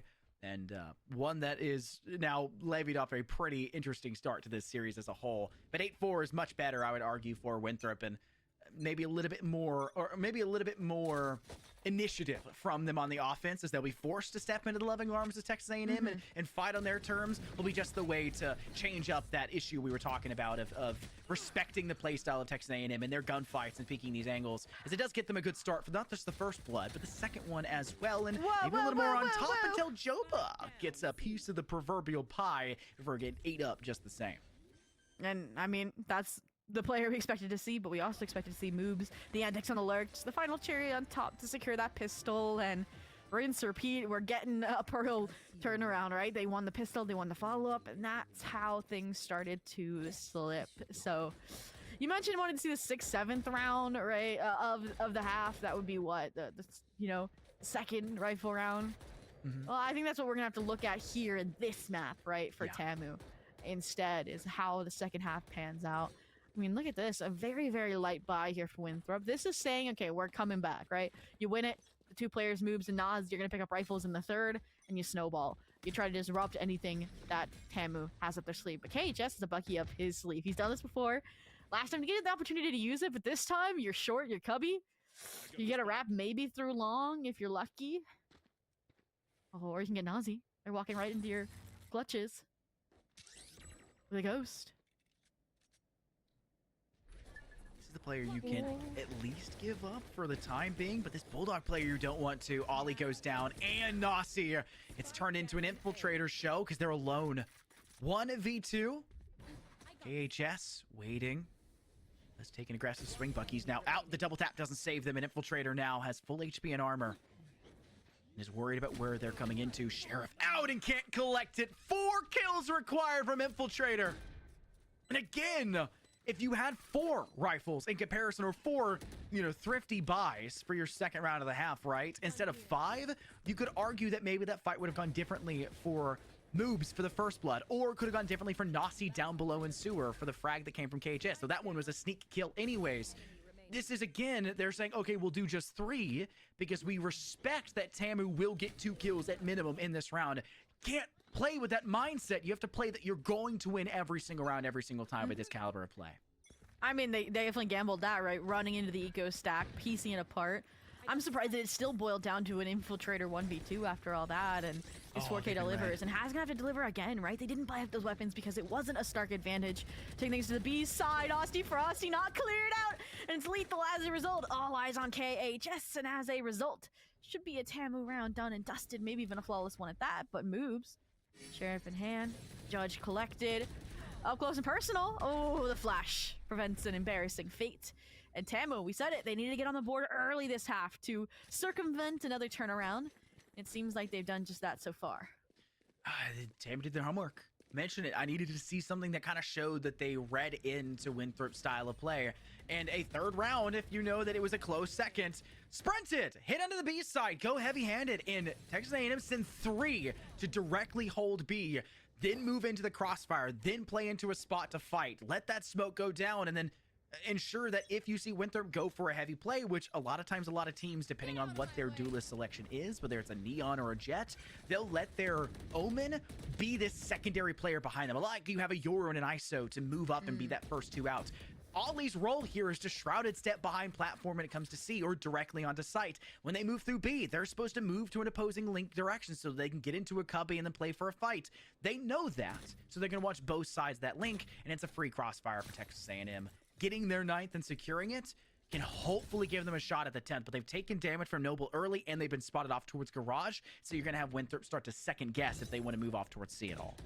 Oh, that's why you take proactive space, right? The double duelist, lacking information, you take it by force. Players down short, one after another. The trades deliver, but the heroics from Nazi will keep things at least in a manageable 2v2. All in all, I mean, the util is insane there. The shock dart kill as well out of Noble just to keep things fair. And a nice attempt from Austy Frosty to get a fair 1v1, knowing a spike is getting planted, but all in all, it places Job in an uncomfortable situation, right? Avoiding the fault line, ping down, 31 HP in the 1v2, where there's so much delay utility for a breach in this situation. Oh, and you go for the stun as well. It's a storybook ending for Texas A&M. We got kills. We dropped some weapons out of Winthrop's hand, but they're going to get their 7th round win, and Joba's going to fall back. Do we get a TAMU timeout in the near future? All in all, I want to reflect back on what you said. Like, if we feel like TAMU might have a read on Winthrop, I think it's just a read on Haven, right? Yeah. I feel like it's an eco. There's only limited things you can do, and B is like a pretty solid bet to hedge your funds on, and I think that's what's happening here. I do like the proactivity. It's kind of what we asked for out of Winthrop on their defensive half, right? And it's more the composition, acquiring it out of TAMU. It's just then again, that and it comes down to an FPS game, right? Mechanical prowess at the end of the day. And TAMU, sometimes you win those fights, sometimes you lose them. And I think when you're up 9-7, they hopefully will keep gambling those unless they start losing the majority of them. Then step back, play the team fights that we know you're capable of, like you are on the ecos. Ollie was teasing me for a minute. They're bringing out the judge. I was like, okay, we're really seeing Winthrop really harp into the shrouded step idea to get into the face. Operator is in play, though, for Texas A&M, as you mentioned. In the boomstick, get a frag. It very well should, but no. Ollie, who did get a rifle bot for them, deals with Osty Frosty, and that operator is now pretty much uncollectible for the Texas A&M side because Infiltrator's already moved through to the space, deals with a double tap on KHS, then mops their head off their shoulder. Noble hiding within the dark cover. Stewie 2K impression, but this is the wrong esport, folks, and you're gonna have to deal with the 2 players pressing towards you. An Infiltrator who's still wreaking havoc on site. It's an 8th for Winthrop, and I do think this time you should call the timeout if you're Texas A&M. Yeah, at this point, it's not even the strategy that's falling, it's the team fights, right? And that is a time where you need to take a breather, you know, put it out in the open, like, hey guys, our coordination's falling a little bit flat. Like, look at this, every player, like, they had a super proactive rotation over here, despite obviously losing Aussie Frosty early on, but that's the risky run with an Owen and a gate crash with an operator over a jet. Noble even over one with utility. It's just, right now, Winthrop look in sync. This is the Winthrop we expected out of Haven. And unfortunately for the eco, not going to get the timeout. You have a hero rifle for Joba to work with on C. And Winthrop. This looks like a default. They're trying to weed out any of those heroic eco plays. But Joba, gotta be careful there, buddy. And I'm seeing the same thing from Texas A&M I saw from Winthrop on A site. They're not playing the passive style of defense for A site, where you sit further back towards site, play for the util, you know, battle and trade, and then you fall off and play for the retake. They're very active. In the same way that Winthrop struggled in the 2 rounds really saw go there and actually play for fights, they also struggled to hold on to that very actively, very contested. And Texas A&M, knowing that that was a way that they got a couple wins, probably should have realized that's not something they should be replicating as well. A dark cover now laid in towards the breach towards B. This looks to be a free site for Winthrop should they choose to take it. Player spotted, that's Noble, and Ollie very well should have had that, but they'll pay the price for not connecting those Vandal shots where necessary, as KHS has a flank alongside Bing Shaling to try to play into this one. Flare easily spotted. The Stinger's not missing at this distance. They got the double tap up. KHS, if they could get the ultimate online and take one more player off, Austy Frosty could take the gap for where they've been stolen. They've done exactly that, but it may not matter at all. Noobs and Infiltrator each find a kill. Eventually, Infiltrator will go down in a second. No, they go the other way. It's still up for Infiltrator. Vandal in hand, playing in for default. They've got this on lockdown, and Noble is the only one left standing with a single bit of HP in their back pocket. And it's a jump and bait game now for Infiltrator, knowing they can crouch behind this stack and just wait to fire through this wall, eviscerating the remaining HP of Noble. You get the call from your teammate. He's AHP. You play for the pre-fire. You pray for the wall bang, and it connects. I mean, okay. Winthrop, there's a reason why B is the eco site. The close angles all favoring the Stingers, the Sheriffs, and that's exactly what TAMU leveraged. Also some intelligent positioning as well from this duo, right, between KHS and Bing. Clearly unexpected, right? Flare there. Ultimately, I don't know how I felt about the dimensional drift, right? Yeah, I got some information, but it took one player out of the fight. And numbers is where you thrive in these eco situations, right? All in all, Bucky does some damage, but TAMU still, you guys saw it. A little bit of a timeout here because once again, the lead they worked so hard to establish in the first half has slipped away. I think if you use the kill contract as well in that round, Maybe. KHS takes the player behind Gong off. Well, he takes the player behind Gong off. Then the dimensional drift can exit there. That's a free frag even if KHS loses. That's also a weapon that's collected right there on the ground. it's a step up plan, right? And it's kind of this upgrade path, right? You're doing a payment plan for a frag, right? But it's something that Texas A&M kind of got away with a lot on the first half of Pearl, where when they played through connector, they would deal with the time that was moves. Holding down through Link, and they would get themselves a weapon, and then that turned into KHS getting 3 kills with that Vandal in that round and turning round 3 completely on its head in the start of the first half, right? This was kind of their storybook. This is the way that they wrote their book, I should say, their bibliography. I think it was more reactive, though, right? They realized, wait, we can win this round, and that's why Dimensional Drift came out. That's why there wasn't as much coordination. It wasn't planned. But coming out of a timeout like this, where it's a rifle round, where it's ults for both sides, that's where the coordination needs to come in. Joba as well, the anchor ability has to come in. Good reveal. The spray down connects, but Infiltrator survives for the time being. Armageddon as well to ensure that Joba doesn't have any reinforcements for the time being, but he doesn't need them. Fighting forward, player after player, fragmented here. The Rolling Thunder has to come out. The Clone, the only victim here. I think their teammate even stunned out. A Flare finds a kill nonetheless, and now moves to the lurk. Austy Frosty aware of the possibility. Catches him. Oh, 2v2. There's no damage dealt to Austy Frosty either. Moves. 2 teammates left, though. Nasi and Flare both working down through long. Cubby play for Nasi. Shock Dart should be able to connect, and that it will. Just try to whittle that HP pool down. You've got Austy Frosty flanking all the way back now through Hay. Flashbacks. That's a free frag towards Flare, but the util did go off, and now it's just Nasi trying to deal with Austy. Wow, walking shot, doing a Joba impersonation. But Noble will eventually move into that gap, deal with that player, and can step over to get this defuse underway and get Texas A&M finally up to double digits. But we saw the same thing happen on map 1 now, didn't we, Debbie? Hey, I've seen this one before. What do you mean it's brand new? I don't think so, folks. This is the exact same thing we saw. They got double digits first, and then it came immediately back for Winthrop. Well, speaking of similarities, gotta look at the differences too. And I think that's exactly what that plan for Austy Frosty to flank comes out of. They were scarred too many times by the Flare post plant, right? By the Tejo salvos, so... And by the moves lurk, that's when you can see from any VOD that he's lethal on them. That exact pathing, giving him an ace in the Cumberland game with a sheriff, mind you. But all in all, I mean, 9-10, you mentioned repeating history. There's always the chance to change it. And look at this, the A-Brawl coming out, or at least attempted, the fault line. Putting a stop to any of that, but just develops it into more of a deep trap off contact. There it is. Oh, that's a trade. Infiltrator was playing for the Blade Storms, 1 pip away, gets it, but KHS takes them down. Humbles the Jets. This is... So does Joba. Yeah, the economy not prepared, don't get me wrong. Yeah. But if your move's lurking through B and you swing out the dark cover at a close angle, I want Bane playing like left or right side here, playing deep off connectors. You're not gonna... Maybe they'll surprise me. I always underestimate the Stinger, but still, this is moves we're talking about. Ultimately, though, they did a good job, right? We're less than a minute left. You still have a 4v4, right? I think they're going to try and play retake here off C because the deep spy cam will spot somebody and then the troops from A can start rotating over. My question then goes to moves and how many do you find on that rotation? Oh, the IDQ was given. They try to go under the spy cam for as long as possible, but eventually it will have to be dealt with. Joba will fall back away from Hall. Does take a little bit of damage overall in the process through this round, but not the worst case in the world. Teams coming to this one off an eco anyways, or an eco for 2 of these players, thrifting for being in Joba.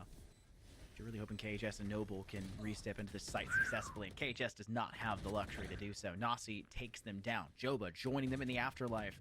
And Noble now trying to work in from defender spawn. Doesn't really have a teammate there to assist them, but can at least guarantee 1 kill. No, make it 2, but they're alone in a 2 versus 1. But Flare is a single piece of HP away. This is why you have Ollie watching it through with that one-way dark cover layered on top of the stack to ensure that they can get that spike covered and even stall for time further if needed to make sure that you could have Flare put salvos on the spike. Yeah, but it was just a little bit unfortunate there, right? Double tap to use on the A main trap instead, so you don't have it for the retake. The Stingers and the Vandals, maybe a little bit mismatch of spacing as well, so no one can take a fight together. It's a little bit difficult of a buy to get through, and they have to repeat that buy situation as well. Look, Noble and Bing, again. I think from the shadows with the Stinger can be lethal. We'll see how that works out, but aside from that, it feels like Winthrop, I like the choice. They know the economy's shaky. I like the Outlaw purchase. It's been good at taking these initial engagements, or at least getting the trades like the last round. I don't like they're playing so heavy A, and we've yet to see successful retake when they go C off rip, right? We talk about like the late pivot that they had where it was like 2v2, right? And Austin Frosty got that flank kill, but Joba, yeah, this is what you want to see. Him living and dying by the side and taking 2-3 with him. Infiltrator cut alone. No! You still get that kill if you're Infiltrator. And the operator fires its 2 slug rounds directly into the torso of Joba. And the lurk from Bing. Stinger out! And we said we wanted to see it last round. We see it here, but it's refragged instantly back by Flare. Salva to force Austin Frosty into the back of sight. Close swing by Flare. It's another good one for your Teo. They're both within the smoke, and the double tap means nothing to the Vandal being wielded by this player. And it's 11 now for Winthrop, and it is a consistent thing to see this team be behind and make this comeback 1 away now from match point on map 2. We saw it. They took the lead. Subbed our 2 at the last second. We went to OT where they closed it out pretty cleanly. And I could see that happen here again, right? 11-10. Tamu, eco round. If they come close, they win this eco round, great. That's what they did over on Pearl. But I think it's the round after. Look, 1-2 off from KHS Noble's ults. Right? That's where you're going to see this come out on the buy round. They win this eco, great. But they're planning for the future. They're planning for the wire, because Winthrop, at this point, unless Tama gets lucky, looking at a map point. Still a C prowl from Ollie. We talked a little bit about how this was on Pearl. It was not your Sentinel to prowl about. It's on that map as kind of expected. It's a little bit more in line, though. And Ollie is hoping for a free one, and they may well just get it. There it is, off towards Joba, Cotton Hall, and no assistance from KHS. Honestly, big misplay, because now you can Shrouded Step out of there, not just once, but twice even if a dark cover were to go down, and there it is, being sent by Texas A&M. Moves. Takes the head off of Noble. Austin Frosty trapped down below in sewer. Can they escape from here? It doesn't even matter necessarily if they do. Infiltrator has the cutoff here, and if you have to go all the way up through there, you only have a Bucky in the back pocket. And Bing still only has a Stinger for the 3rd round in a row, might I add. Only a Stinger in their hand. And no response off the paranoia. This was to be the final nail in the coffin here. I was like, that would have been great, right? You escape short, you scale up while they're all deafened. And it still is pretty close, but ultimately Austin Frosty, the Bucky, the late clear out, they saw Infiltrated, they didn't see Ollie. And all of that leads towards a Winthrop map point, 12-10. This is their best map for a reason.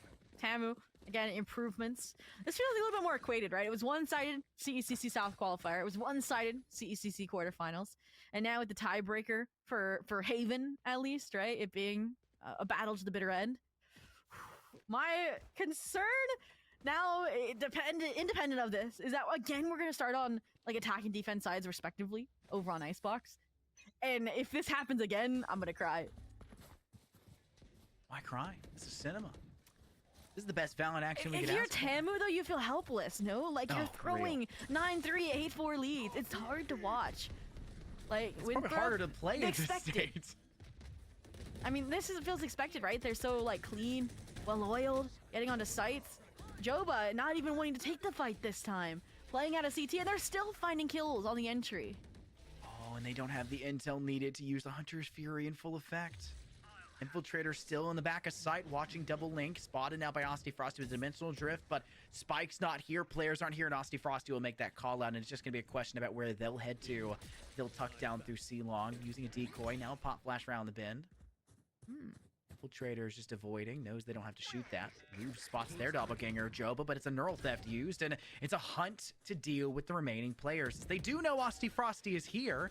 They just don't have any 100% assurances. That's what they need. Wow. And they're not getting it. KHS for one more. Round behind the wall. It's just a shot from Ollie, but thankfully the timing is tight for Texas A&M. It had to be. And they will, in fact, keep Winthrop away from a 13-10 stat line. Whew, our double duelist locks in for the win. I kind of mentioned I didn't like how they were always playing a full true-to-life retake over towards C. So what do? They don't. They disengage quicker from A. They set up to reflood C on the spike tap, and Dimensional Drift helped them reposition well. So the attention was splintered from Winthrop, so your heroic players couldn't get these multi-frag montages. But job's not done yet. 1 for overtime, 3 ults for Winthrop. Money stabilized for the time being, so we're good, at least until low T. And again, it all comes back to C. The ults are out for Winthrop.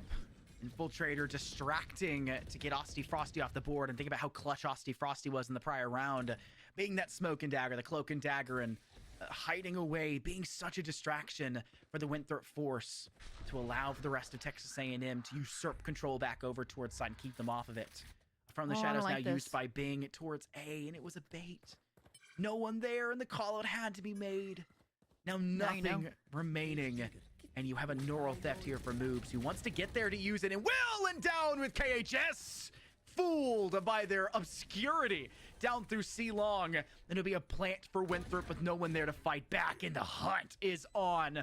One man stands, and Bing Shilling may not stand for too much longer. Oh, not the utility salvos. sent upon them, and the shots unfurling just the same. They can only get one, but it's dealt with by the side of Winthrop, and they'll take the second map just the same as the first, and needing less rounds to do so, but not by much. No, Atiba, it's a 13-11, the double-digit bloody battle. And I said it as soon as I saw them from the shadows. I'm like, you're down a player. I don't like this. Because it was one after one after one being taken. And Winthrop had the numbers, had the tempo, and it was going to require heroics. KHS tries and fails. So with that, up 2-0 in this best of 5, heading into Icebox, that map that historically ended, right? The CECC journey for Tamu could just be what ends their journey, short of Raleigh, North Carolina in CVAL as well. I really don't want to see that historic finish line. We've talked about kind of the parallels between this and their journey last year, right? A VCL level team falling to the lower finals and punching your ticket to that LAN. This is not how this team goes down. Yeah, and they did so cleanly, right? When it came down to that lower finals, this is not clean at all. This is dicey, this is dirty, and this needs to be, they need to wash themselves clean of their worries, because if they come in with the mindset that, well, every little mistake's just gonna be capitalized upon, they're gonna overthink things and not do what they need to do. Get down to the dirty work and do the due diligence. I think this Texas A&M roster is clearly good enough to deal with Winthrop. The rounds wouldn't be as close as they are if that wasn't the case. The scoreline wouldn't be as so disparagingly different on Haven as it was prior to them just a month ago, right? Not even a month ago. That was 6 days ago, right? Like less than a week from them. And they're looking at this and being like, why is it so different? Because we're improving, but we have to see that improvement across the maps where it matters. You already fell short on Pearl. Icebox has to be huge because you lost this one previously. Well, Icebox is that map, but again, if it was a 13-11 favoring Winthrop last time, you could flip it into a 13-11 favoring you this time with a few key potential rounds, which honestly has been the case scenario here as well. We talk about right when they get to the thick of things, that's when those rounds go south, you tie things up, you lose the lead in a 9-3, 8-4 comeback favoring Winthrop. And honestly, I really do think Fracture was that map that I looked at, I'm like, analyzing, I'm like, this is the map I really could see being the best win condition of a map for the side of Tamu. It's not played a lot by Winthrop. It can be rocky at times. The map you play a lot and have found good results on. So I do think if they can pull Icebox out, we will be seeing Ascent. But that's a tall task to ask given the history. Yeah, it's going to be a tough one. And if you base things off the stats we saw across map 1 and 2, it's going to be, again, relying, I think, Aussie Frosty more specifically, because they were the standout player in my eyes for this map. KHS did manage to outfrag, or technically top the board, was behind them on 2 kills, and I really do think the Yoru and ISO combo was super powerful for these 2 players and for this team composition, and it worked. It was fluid. There was a couple moments where, again, we ran into the problem, and oh no, I'm getting flashbacks from yesterday. Why are you buying Stingers 3 rounds in a row, Bing, and your team has not been able to cohesively bring together a strategy that's going to function? This is just a glaring issue where you would have had a firefight where you win. You get the first shot out. You get a headshot, honestly, out of it. You dink the opponent, but you're using a Stinger, and you're now just walking in a circle and praying they can't shoot you back. If this was a Vandal, it would have been a first bullet, would have been a kill, and done. That has to get fixed, and they ran into the same problem just yesterday against Maryville. Well, let's go ahead and take a look at the stats there for Haven to see if it was as similar as the score represented to our Pearl match. And you still got Austy Frosty, Joba KHS, top half of the leaderboard. This difference, don't get me wrong, Flair's utility was on point. It was more kind of like setting the team up for success than, you know, ratting away in the post plant. But it was Infiltrator that had a standout performance here. 5 first bloods, you know, stealing those away from Ollie. Ollie was kind of the killer in that Cumberland match, right? And he just never needed to step forward in this particular matchup. Moobs as well, I think was tracked pretty heavily. Tammy did a good job keeping tabs on him for the most part. But what stood out to me was just KHS on this ISO 7 First Bloods was doing a really good job playing off of Frosty. It was just, again, they didn't get the potential to play out those situations on the defense as much as they wanted to because Winthrop was never hitting A, right? And it was always like these down player positions retaking C, and it just didn't work out. And while KHS and Aussie Frosty can kind of split the love on offense when it came to taking into a site, and obviously worked for them, they had the lead when it came to halftime, Infiltrator had to do that alone, and they struggled in the defense. They were almost always similar to Moobs, and when it hit their site, they'd go down quickly, and there wasn't really much fight they had left. Not much, bark in that bite. So you turn this the other way, and they're on offense, and Infiltrator can kind of handle that by their lonesome with the barrage of utility you have at your disposal by having, double initiator, having the Sentinel, having Ollie with an extra paranoia, which feels like you have an even extra initiator kind of in the back pocket sometimes. It really allowed Infiltrator to go off, right? To let them eat, let them have their cake and eat it too. And it was really pleasant to see Infiltrator, like we see a lot from Winthrop, let's be honest here, kind of let off that leash and let to go to town. This is exactly what you want to see from them. And I would be very shocked to not see it kind of come through the same way at Icebox, which is such a difficult map for duelists to safely close gaps into. That's where the composition, I think, is going to really matter for Winthrop against the side of Texas A&M. I don't know. This is the first time we're actually going to see this. Miracobs. Isn't that crazy? Maybe so Texas A&M changed it. Hey! I mean, that's what I have. Wait, I don't even know where I got this Icebox come from, but I'm guessing, that's what I have written down, is I get a rain and a jet from them as well, which, if we talk about, like what I mentioned, the ISO Yoru and the double duels between KHS and Aussie Frosty, I think this is an even better situation for them, right? We talked about it, the attack, 8-4 half, they did great, playing entries side by side, and I think Icebox gives that same opportunity, but then it's the defense where things change. Just like you were saying, Winthrop, they can take the fights where they want them, so can Tamu. I was gonna say, right, they never pushed through A. When they did, it was pretty well. They usually came out with a trade advantage, right? But it was always kind of Winthrop avoiding A. They had to play retake over towards C, and things started to fall flat. But if you just take space A, push it all the way through, you get so much control, so much space to have certainty on the retake that I think it'll favor their play style here. Yeah, we'll have to see if that playstyle does work out on Icebox. We've seen a ridiculous first two maps here, Zobi. It's been an absolute pleasure. But now we have to see if the third map will be enough to close this out if you're Winthrop and guarantee your trip now in just, 2 weeks, it feels like, to the end of month, June 1st for the championship series in Raleigh, or if it's going to be Texas A&M returning and getting their rematch so quickly back against Maryville. But we're going to take a quick break between map 2 and map 3, so don't go anywhere. We'll be back soon.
Map 3 for the lower finals of CVAL Champs is upon us.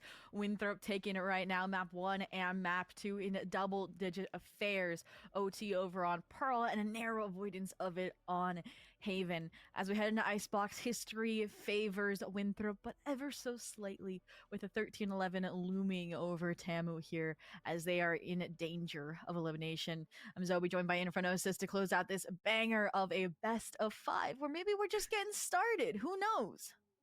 Honestly, history favors the bold, it feels like, because we didn't see Winthrop step in with real good aggressiveness. They almost were respecting Texas A&M a bit too much, right? And I think if they're bold and if they're, brazen on their offenses and a little bit more aggressive on their defenses, we'll see a much better stat line in comparison to what Haven was expected to be, right? From going for a 13-5 previously and blowing out Cumberland yesterday, right? This was not expected to be as close an affair for Map 2, and yet look at what Texas A&M were capable of doing. 8-4 at halftime. Where'd that go? The same way the 9-3 at halftime went at the end of Map 1. But that little bit of a difference maker kept them away from overtime, unlike on Map 1. I have to envision it's going to be just as close, double digits for both teams. And if it's not, I'm going to be sorely disappointed by the end of this one. Yeah, I mean, then the question's posed. Obviously, Haven, 3-side map, attack sided. Pearl, I think about the composition they were running, I don't know if there really, there was a difference in my mind, attack versus defense. Now, coming into Icebox again, where we're expecting for the first time this series to have mirror matchups here, because yesterday in NECC, Texas A&M ran the Winthrop comp, then, I mean, how does that change things up, right? We just talked about how KJS and Austin Frosty, right? Even though they lost the map, we're doing an insane job on this double duelist versus Ali, I feel like they're having a quieter series than normal, whether that's because of, how Tam has been playing or because of how he's been playing. Only time will tell. Quieter series, but they got 23 kills on Map 1 with 13 assists, and 7 of those were first bloods, right? This was the player that was lagging behind by their lonesome on B site on Pearl. I trust in Ali's ability to play this secondary duelist. It's just going to come down to how does the team flush in around now lacking a normal controller user out of Ali and being like, hey, we have a dark cover at any moment to go through. How do we try to make up for that? And a lot of that is going to come off of just destabilizing sightlines. And that's where the Leer is really valuable. This is where the Viper is going to be a little bit more useful for the Cloudburst, but obviously can't recollect it, can't pick it up, can't move it. And it's going to be a really tough crawl game for the Toxic Screen. But the offense on Icebox really turns into let's slam A side over and over and over again. We'll have to see if Texas A&M get that into their heads early, like they did on C site for Haven, where they dominated throughout that first half. And Joba hovering this over there, I was like, you're not going to do this to me again. For context, it's actually really funny. They used to play Clove on this map. And while it is Joba's favorite agent, and it's a good agent, it's Joba we're talking about. Like, him and Killjoy on this map are, so fine-tuned and, the perfect role fit. Because you don't play like an Anchor Sentinel, right? You are, the first to contact the lure plays. You're the first to fight forward mid. It is the perfect role for him being the mechanical demon that he is. And he was, telling me, he's like, yeah, when I get to VCL, don't worry, I'll be back on the Killjoy for Icebox. And they also said they were trolling. They didn't know how they wanted to play Icebox when they debuted it over at NECC Division 1. And I think now maybe they fine-tuned it with this double duelist that they've picked up now on Haven. Now they're picking up on Icebox. And I can't wait to see how full circle it's become now that the agents, the players, are on their comfort picks. How comfortable can you be, though, when you're looking down the wrong end of a match and series scenario heading into Map 3 of a grand finale? One that can keep you out of the CVAL championships. Keep in mind the journey that the Texas A&M roster has had to go on to get here. They had to be invited to the championship series, and yet they were the team in this lower finals that didn't get knocked down until the upper finals, right? They went through flawlessly, taking down tough opponents until they got put here. And now Winthrop, who lost HU Storm, that eventually Maryville beats, is gone the other way. This is a tough spot to be in for any players, but I'm glad that they're on their comfort picks and can start to maybe get things in their back pocket really comfortably for Icebox in comparison to what we've seen them do before. Wow, look at this streamlined mid take. 2 players easily deposited it into tube. Player none the wiser. Turret not breached just yet. The first player spotted through window. Okay, just trying to go for the trade as well. I was gonna say under tube. We saw Bing try to pull a fast one, but Moves has that handled. And all of these kills, what was quick proactivity out of Tamu, get thrown right back in their face. And Winthrop, well, isn't this a change? You would say 2 players deposited in tube. Yeah, the whole rest of the team was deposited 6 feet under, right? This is a problem where if you have them there, they can't actively help with the rest of the team, and it creates just perfect sight lines. And those poison clouds, they don't last forever, and they dissipate whether on your terms or not at some point or another. And this is where we see them kind of struggle through round 1. And you don't really have much utility anyways to work with in that pistol round. But now Winthrop do something that they have kind of struggled with, getting that pistol round win, getting a little bit of a lead when it comes to the first half of these series. But obviously them starting on defense, maybe this is a sign of them getting the ball rolling again. You want to get as many as possible on the defensive side of things. And the pistols are such a freebie way to do it. Look at the first blood here. Ollie just overstaying their welcome, moving into A main. Easter Famine Reyna. It's a casualty of the role. And unfortunately, unfortunately, I should say, they had a weapon, they had a Guardian. And now when Aussie Frosty has that in hand, you gotta rely on players like Infiltrator. What? How do you get a third when your clip from the Outlaw runs out? The world would never know. But all in all, it still favors Tamu now. The 2v1, the Guardian hopefully recovered here sooner rather than later as well for Joba. But it's moves, Sheriff in hand, the proper timing maybe to get the isolated 1v1 versus KH. Yes! But do they know Joba's behind him? Oh, no way! Oh! How about I only bring a ruler next time? Unreal. Moves if they had a classic there would have won that fight too. All right, Infernosis, I'm sorry. Take our scripts, let's throw them out the window. I can't even. Where's the standard mold of Valorant here? You're just throwing everything out the window. 9-3-8-4 is not 1-1. Are we gonna have a battle to the bitter end? Hey, this is a 13-11 last time. I'll have to go check out what the flow was here because this, honestly, Ali, I said it, you know, maybe in all series, maybe just not getting the opportunity to shine in the situations we know you're comfortable in, but that was rough, buddy. There was no even behind him to play off of. Keep in mind, Infiltrator was scrapping everything in that round to try to keep Winthrop involved in the first place, right? 2 outlaw shots, dashing underneath rafters, still getting a kill with a Sheriff afterwards, right? All of this was just cooked. It was a crazy endeavor to even have a chance for Ollie to clutch that out, and still not able to do so. And Infiltrator will be the heavy reliant force once again starting round 3. They did get the first blood, knocking Aussie Frosty off the board, but they now need to try to be there for the second, taking a lot of damage but still staying alive. That's about as clean of a finish you can ask for, making sure it's not instantly traded. But you have rifles in every player's hands except for Joba. That's the outlaw. They're going to sit a little bit further back and kind of watch overwatch the spike placement when it does eventually go through and keep that post plant secure, as there's a recon bolt over the top, and that will spot the Jet here, KHS, who, why are you updrafting to there? They pay the price for it. Yeah, toxic screen difficult. No players from your team can support you. Infiltrator saying I couldn't clutch out the round for my team last round. I'm gonna set them up for success this time around. Or are they? The better weapons started to eat through these players. Infiltrator, Ali, the double duelist drop. The reinforcements arrive. Nazi, Stinger back sight. Player from screens with some pop shots off the Sheriff. But ultimately, yeah, 2v3 as a result. Moves. Oh, and now you're left running for the hills and you don't even have the spike. I don't think they'd have time to rotate over to the opposing side. They have to commit to the A site, and they have to get through elbow to do so. So, hey, it's a 2-1 split. Not the way we expected it to go down, but it's still Winthrop with a 2-1 start, winning the pistol. But the way that which this broke essentially throws Tamu completely out the window for how things should go. They're heading into round 4 with nothing in their back pocket, trying to equalize the eco as best as they can. And I'm seeing Bing Shalik stop with the stingers. I am on my knees begging right now. Please.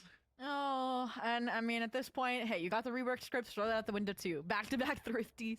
Tamu now left on the ropes. Honestly, Stinger on this map, I was gonna say, I think it works. Toxic screen, you know, maybe develop off of it, but ultimately they go for the default wall, and this is what we said was going to be advantageous on the defense, right? The double duelist fighting forward, but you didn't account for the hero rifle, didn't account for Joba opening kill. Even with 5 HP, this should be a weapon for your teammates to pick up on Maze, especially when there's your Stinger you hate is able to overwhelm the Blade Storm from Infiltrator. I mean, yeah, you got a lot of kills. Why not use it, I guess? But this just feels like a misnomer. I don't know. 3 versus 5. Yes, Nasi can eventually rip through Noble. Joba has 1 HP.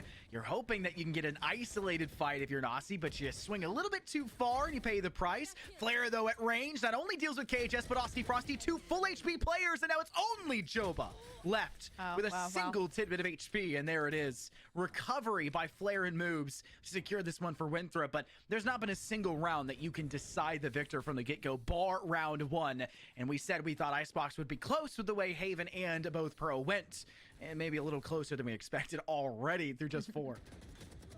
Yeah, and I kind of, you know, again, was hyping up Joba. I'm like, the Killjoy on this map, it's different. But so is Flares. I've gotten to watch this again on LAN, and it's insane to witness here. Like, their flexibility, again, to be able to defend Kitchen with their util, but then easily go to screens and find not 1, not 2, but 3 that round, is what kept it so back and forth, so close. And it allowed Winthrop really to get the edge and the round here eventually. But look at this, a little bit of a change up, moves, pressuring forward. How do you get both there? Joba, big, not expecting it. And this round is going to get dropped flat on its head. Not only have you lost your toxic screen on B side, but you've lost all pressure there, and essentially the only thing you have left is now towards A, and that Spike is not going to be keen on rotating out of there. Toxic will go back up now on A side. This one's sent by Winthrop. Shots going and connecting from Austin Frosty, dealing with their doppelganger Reyna, but it's only the duelists for Texas A&M that are finding any leeway on site. And the plant will be attempted now from KHS. This will be completed. No one there to deny. Nanoswarm there in an attempt, but not done successfully. The Outlaw and Infiltrator's hands. Oh no, it's an operator. And they're up in tube, and look at this shot from KHS. I think they know that Flare may be up above in rafters. A slight peek. No, they're peering more so towards screen. And there'll be noise made by Flare if they do this drop. And I don't know if they'll have the chance. There's a Q. They'll turn fire through the Radiantite stack. Turret round the corner. There's no way around it. Caught with the util out. And Tamu bury with only 2 players needed, the remaining 5. And whenever I'm in a Killjoy clutch in my ranked games, my teammates are like, I'm gonna use your util. I'm gonna show them that clip and be like, this is why you don't use your util. But outside of it, I mean, finally, Flare's denied a heroic play. But Tamu, I'm more instilled in the communication and the confidence there. Austin Frosty, right? Remembers that moves was pushing B main, found the 2 kills, and is able to cut off their flank, right? And that's what set them up for success. Not the, I mean, the point break, you know, challenge of the operator is also nice, but ultimately, again, these rounds are coming down to the bitter end. Look at this, a little bit of a repair of how they challenge B main. The KHS high-low off of Austin Frosty, and it's just, you know, again, gonna be Flare, having to pick up the pieces. Talks a lot about having them be that first person out for the confrontation for the defense. Not the case here when Moobs is so far forward through green, but eventually something has to break, and it may just be that Viper. But Infiltrator, wow, what a shot through tube. Joba off the board. Hunter's Fury try to flush them off with a spike plant. You got a ton of damage towards Noble in the back line, but you'll finish the job towards Bing Shaling here as you lose Flare in the same fell swoop by KHS, who's got the Blade Storm out and is hunting for more. Noble with that Guardian. Plant is confirmed, and it is only Ollie now remaining, hoping to once again be in this scenario where they could conceivably clutch things out. KHS is low. Noble's half. 2 players and up and low. You can't even get the up, though, and no one even peeked the low at the same time. That's just a loss for Winthrop, and it's tied now 3-3. That was like perfect Guardian Angelship, I think, in that round from Tamu, right? Noble has KHS covered from Snowman. Austin Frosty has them both from the high offsite position with their full HP. Just a really nice tag team effort. Tamu tie things up 3-3. And, you know, we started out a little bumpy, you know, 30 here, 30 there, but we've kind of settled into a back and forth, steady, you know, rhythmic momentum. And I like to see it here on a decider map, an elimination map here for the CVAL lower finals. And now, I mean, doesn't look either team's really changing much. They've gone back to this double duo on the B main pressure, just pressuring, so they have a, you know, plan B on B if need be. And it's still Winthrop with this forward A challenge, just info, space, first blood prowess. Toxic screen gives a slight visual still here from Boobs. Poison Cloud sent to counter. I love this default, honestly, Zobi, from Texas A&M. A lot more of a split, 3-2. Finally seeing some methodology to the madness that it feels like this offense has been and how tumultuous it has become. But Winthrop are starting to throw a wrench into things. 2 players down through mid, peering into the avenues of the attacker's spawn, and possibly playing this cut angle and maybe confirming where that spike is. But it's on the other side of the trash can, so there's no confirmation for it just yet. But both players now being peeked locked in. It'll be a high play from Infiltrator to escape lines of sight as Flare moves into assist alongside. They've lost their Reyna. They don't want to lose the KJ as well, but why is Infiltrator not helping in that scenario when doing so? And those moves can make up for a little bit. The damage has been done, and Texas A&M have a lead and the spike plant down. Yeah, when your team's that deep into the A site, you're like, we gotta get spike, we gotta get to site. Don't want to fight moves on the flank, just hightail it over with the spike in hand, especially when Bing's falling behind the who knows who. Limebot, good. Vulnerable moves here, but it's still players falling still. The 1v2 rounds ever closer, but moves 3 bullets. Has to go for the reload, so you get a pinpointed right side. Frosty uses Toxic Screen to reposition and annihilate. So Tamu up to 4, and you mentioned really liking the defaults there. I like it even more after a run like that, where they were so mismatched against the aggression for Winthrop. The Winthrop pressures A, sees nothing, gets antsy, and goes re-exploring mid, and Tamu was able to punish it. Now things might have gotten a little dicey because Spike was left in spawn, and you saw how deep when Tamu got off of that presence shown by mid. Like, if these two players fall, the round gets shaken. But the fact that, again, they had the awareness, okay, get out of dodge, right? Don't stay and fight, you don't have to, is where things started tipping back in the Aggies' favor. There's nothing scarier than the unknown, and I think that's kind of where Winthrop were shooting themselves in the foot there. They were just too worried about what could be and trying to figure out what actually is, and in doing so, overstayed their welcome and made up for quite a lot of problems, essentially creating their own problems they had to deal with. But Moves goes for a quick peek down through green, does see their doppelganger of Bing, and while they do get a shot out, nothing connects, and it'll be a free frag going the other way for Texas A&M to get that first blood and acquiesce the advantage for Winthrop. And there's not much more you can do when you only have Sheriffs and Classics in hand. Nasi with just the Classic, the remaining 3 with Sheriffs, and though Flare can go for a cheeky peek down through tube and hope for something. There's Shimmy stepping through. It's actually Nasi who does get that kill, collecting the Sheriff that was in Moves' hands to actually find a kill.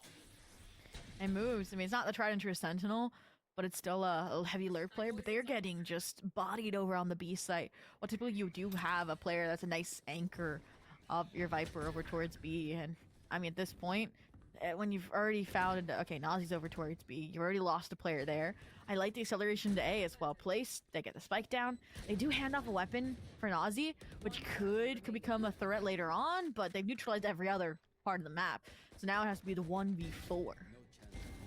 Great shots, though, from Nasi. First one, KHS. Bing joining them in the afterlife. Joba playing elbow. Can't get that swing perfect. Now worried about the player in default. Nasi hiding away from Cubby. Recon bolt spots. Knows where Frosty is.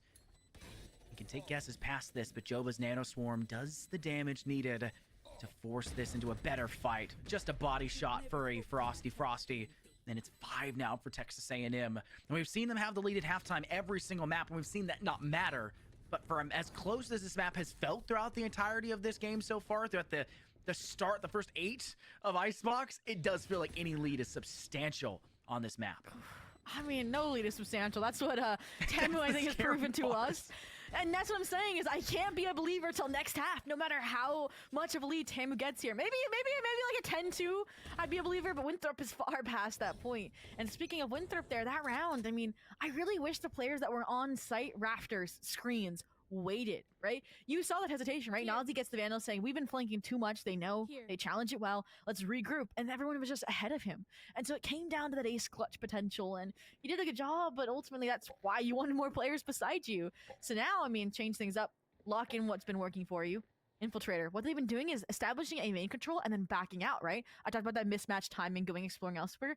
This time, they're going to call the bluff. They're going to hold the position with the deep pipe stop. Here. And this kid's gonna work out. I'm calling it now. Oh. Here's your frag. Stay there for a little longer than expected, and just enough to keep yourself available for that kill. Honestly, now if you're Texas A&M, what's the next step forward? Well, it's going to be either deciding to move that spike or just pressing the button. Like it. I mean, Winthrop was all bark, no bite on the A site, right? Pushing forward with the double duelist. Now they, you know, locked their jaws, found the first blood. I like the lockdown here, but all that does is a beacon in the sky to say, hey, come retake this site. We're taking the space. Noble withstanding double shocks. A worthy sacrifice. How do they also body an off shot? The world may never know. But now it's the chance for Winthrop to strike. Lockdown in, but Tamu doubles down with the pit, with Hunter's Fury. All of this, it's making it shaky left, right, and center. Chance for Flare, heavy swing, and oh, bing! Phantom spray and pay through. Eventually, it's not going to matter anyways. This is just a round win for Winthrop, and even if you do take that victory on the chin, what more can you possibly do past that point? You drop a couple of credits out of Winthrop's hand, which I guess has been a problem for them, but they're not the team I'm really concerned about, Sophie, when it comes to eco rounds. It's Tamu, because when the going gets tough, what do? Not get tougher by stingers, which is so concerning in the back of my mind. But I think they'll have enough credits for the remainder of this half, truly, to just ride through as long as they stay in a positive strength. Okay, Jess is a little bit worse for right now, having to get Hey, soft that's Bing. armor, It's but... not the entire team, right? We haven't seen the full stingers it's since I think just map Bing, 1. but let's be honest, the whole team was having the problem yesterday, and still seeing it plaguing them on map 2 hurts my soul in a large capacity. If G2 can do it, why can't Tamu do it? You know, VCT America's champs, CVAL champs, they're synonymous, right? But all in all, Winthrop, they're making amazing adjustments, right? They're playing off the mismatched timing. They're playing off of creative aggression here with the double duelist. And I think that's what's allowing them to close up this gap. And Tamu, so we're going to respond, or we're going to request a response out of.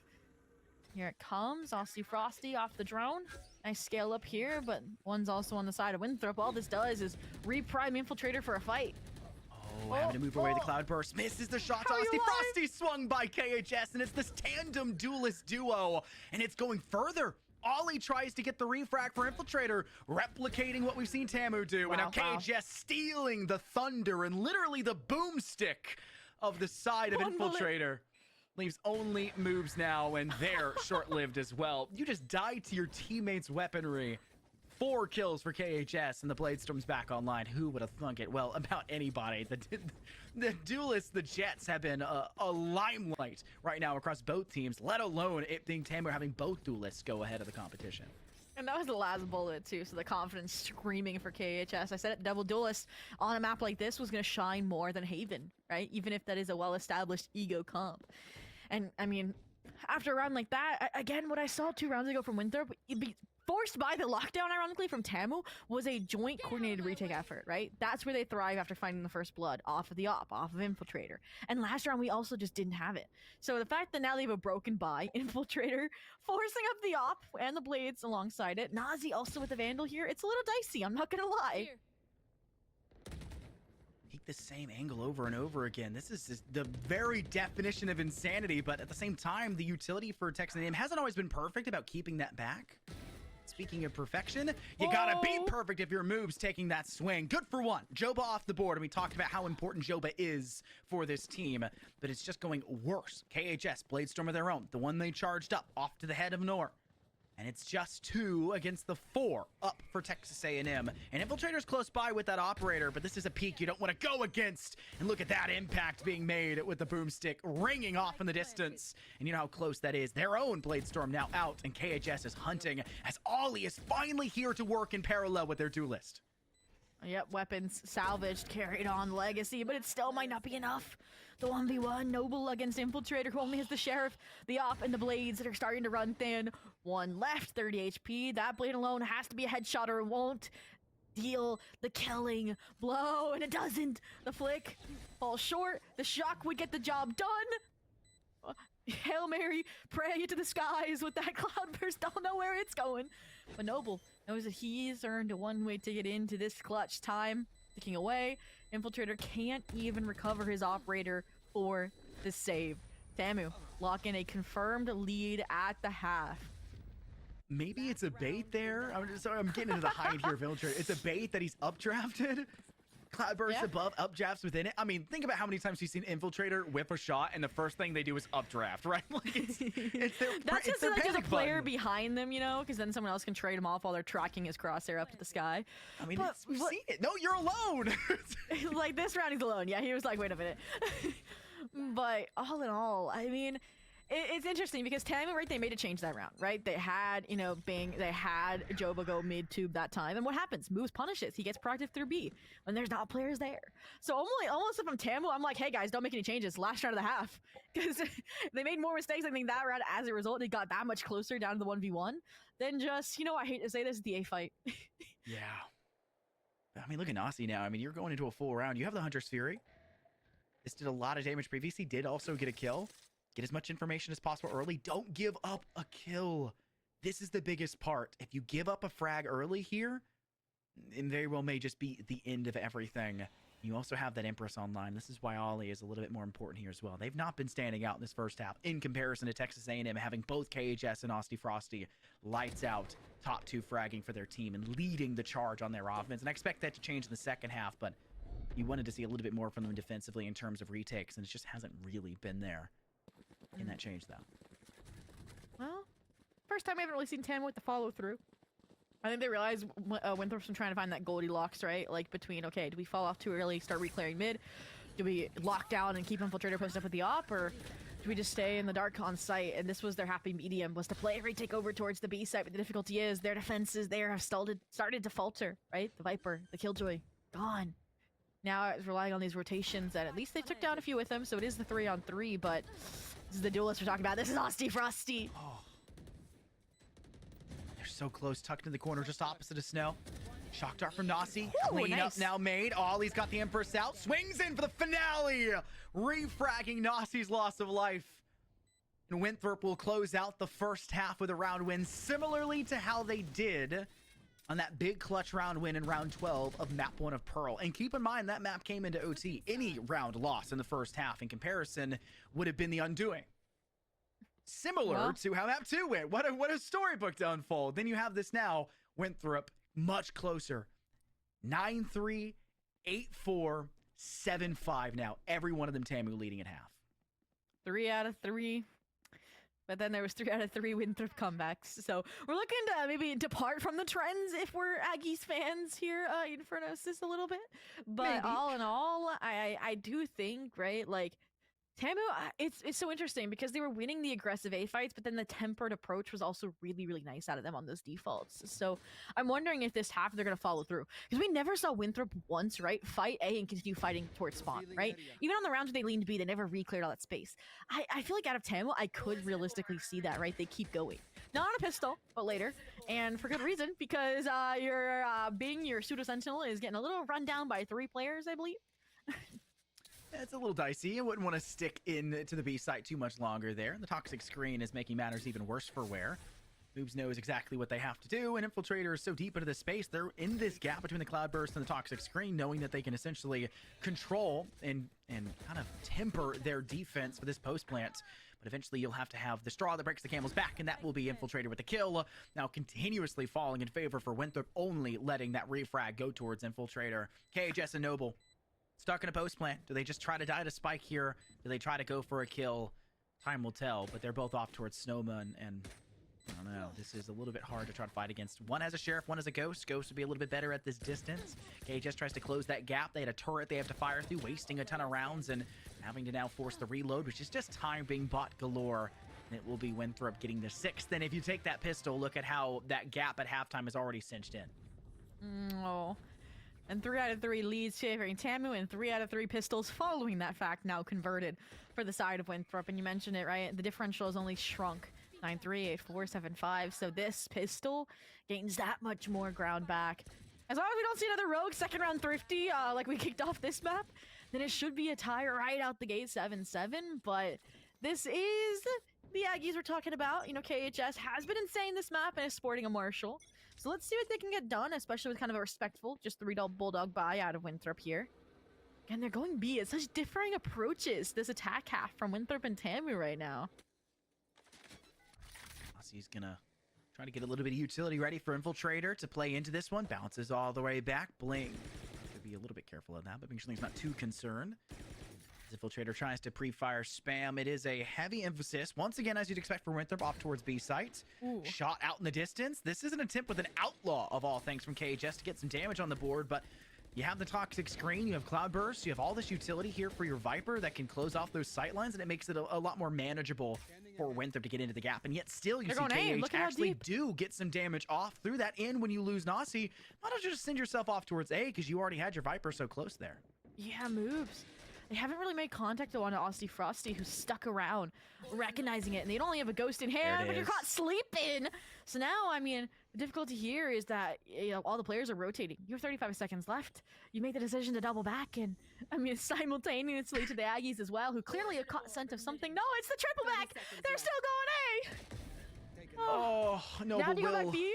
They go back B. No joking. that would be crazy. 25 seconds left in the wrap back the other way. Toxic screen up for Texas A&M. Raycon Bolt as well out for Noble. Sees one going off towards that corner. Lear really strong in moments like this, and it will be 2 kills and 1 fell swoop for Winthrop to give it 3 versus 2. Outlaw in hand. Can you escape back towards your cubby? You can if you're Ollie, because you're saving the KJ of Flare. And KHS can't get anywhere up above in rafters. So it is 2 to the side of Winthrop to start the second half. And on top of that, it's now tied again. And it's been a while since we've seen this, but this map has always felt like it's so close to each other. Well, this is, I think, the most kind of characteristic start to a half, though, as long as we see Tamu win their buy round. But ultimately, that round I'm still just like laughing about, right? Like, it felt like Winthrop was on the ropes a little bit, even with the better weapons, right? They second guessing themselves, almost triple guessing themselves, right? Because Tamu was doing a good job just kind of tracking them around the map, like following, a doctor's finger in an eye exam. But ultimately, here we go. Again, it feels very all bark, no bite here towards the A main control, right? The shot goes in, but Frosty more just a threat looming on 410. Your Jet is actually over towards B, right? With that long-winded Guardian. Guardian is so powerful for this map too. It's a while where that was the best weapon for this map as a whole, and you'd see 3 of them in a normal rifle round come out for a defense, even an offense sometimes. But Collegiate is thankfully strayed away from that. The game as a whole has, but it is still a first blood to come out and unfurl in Texas A&M's favor. Ollie has not had a solid start just yet to this half. Round 15 will be no different. Now relegated to watch the rest of the team expunge and burn utility, both for their side and hopefully a little bit of Texas A&M's as well. Infiltrator squeezing through a gap, now up above and tube, and what a hit from KHS with that Guardian taking the head off Nasi. And now Infiltrator needs to swing this, and Infiltrator does not have their crosshair where it needs to be. Thankfully, Moobs has a second swing to help out. And it's again heroics, Noble.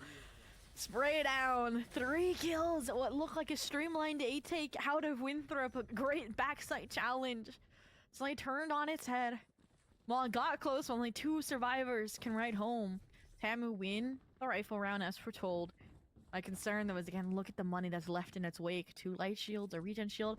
I'm surprised we don't see like an attack outlaw out of Winthrop. There it is. Thank you, Infiltrator, for not making me a liar. You did it on Haven how many times? That's so funny.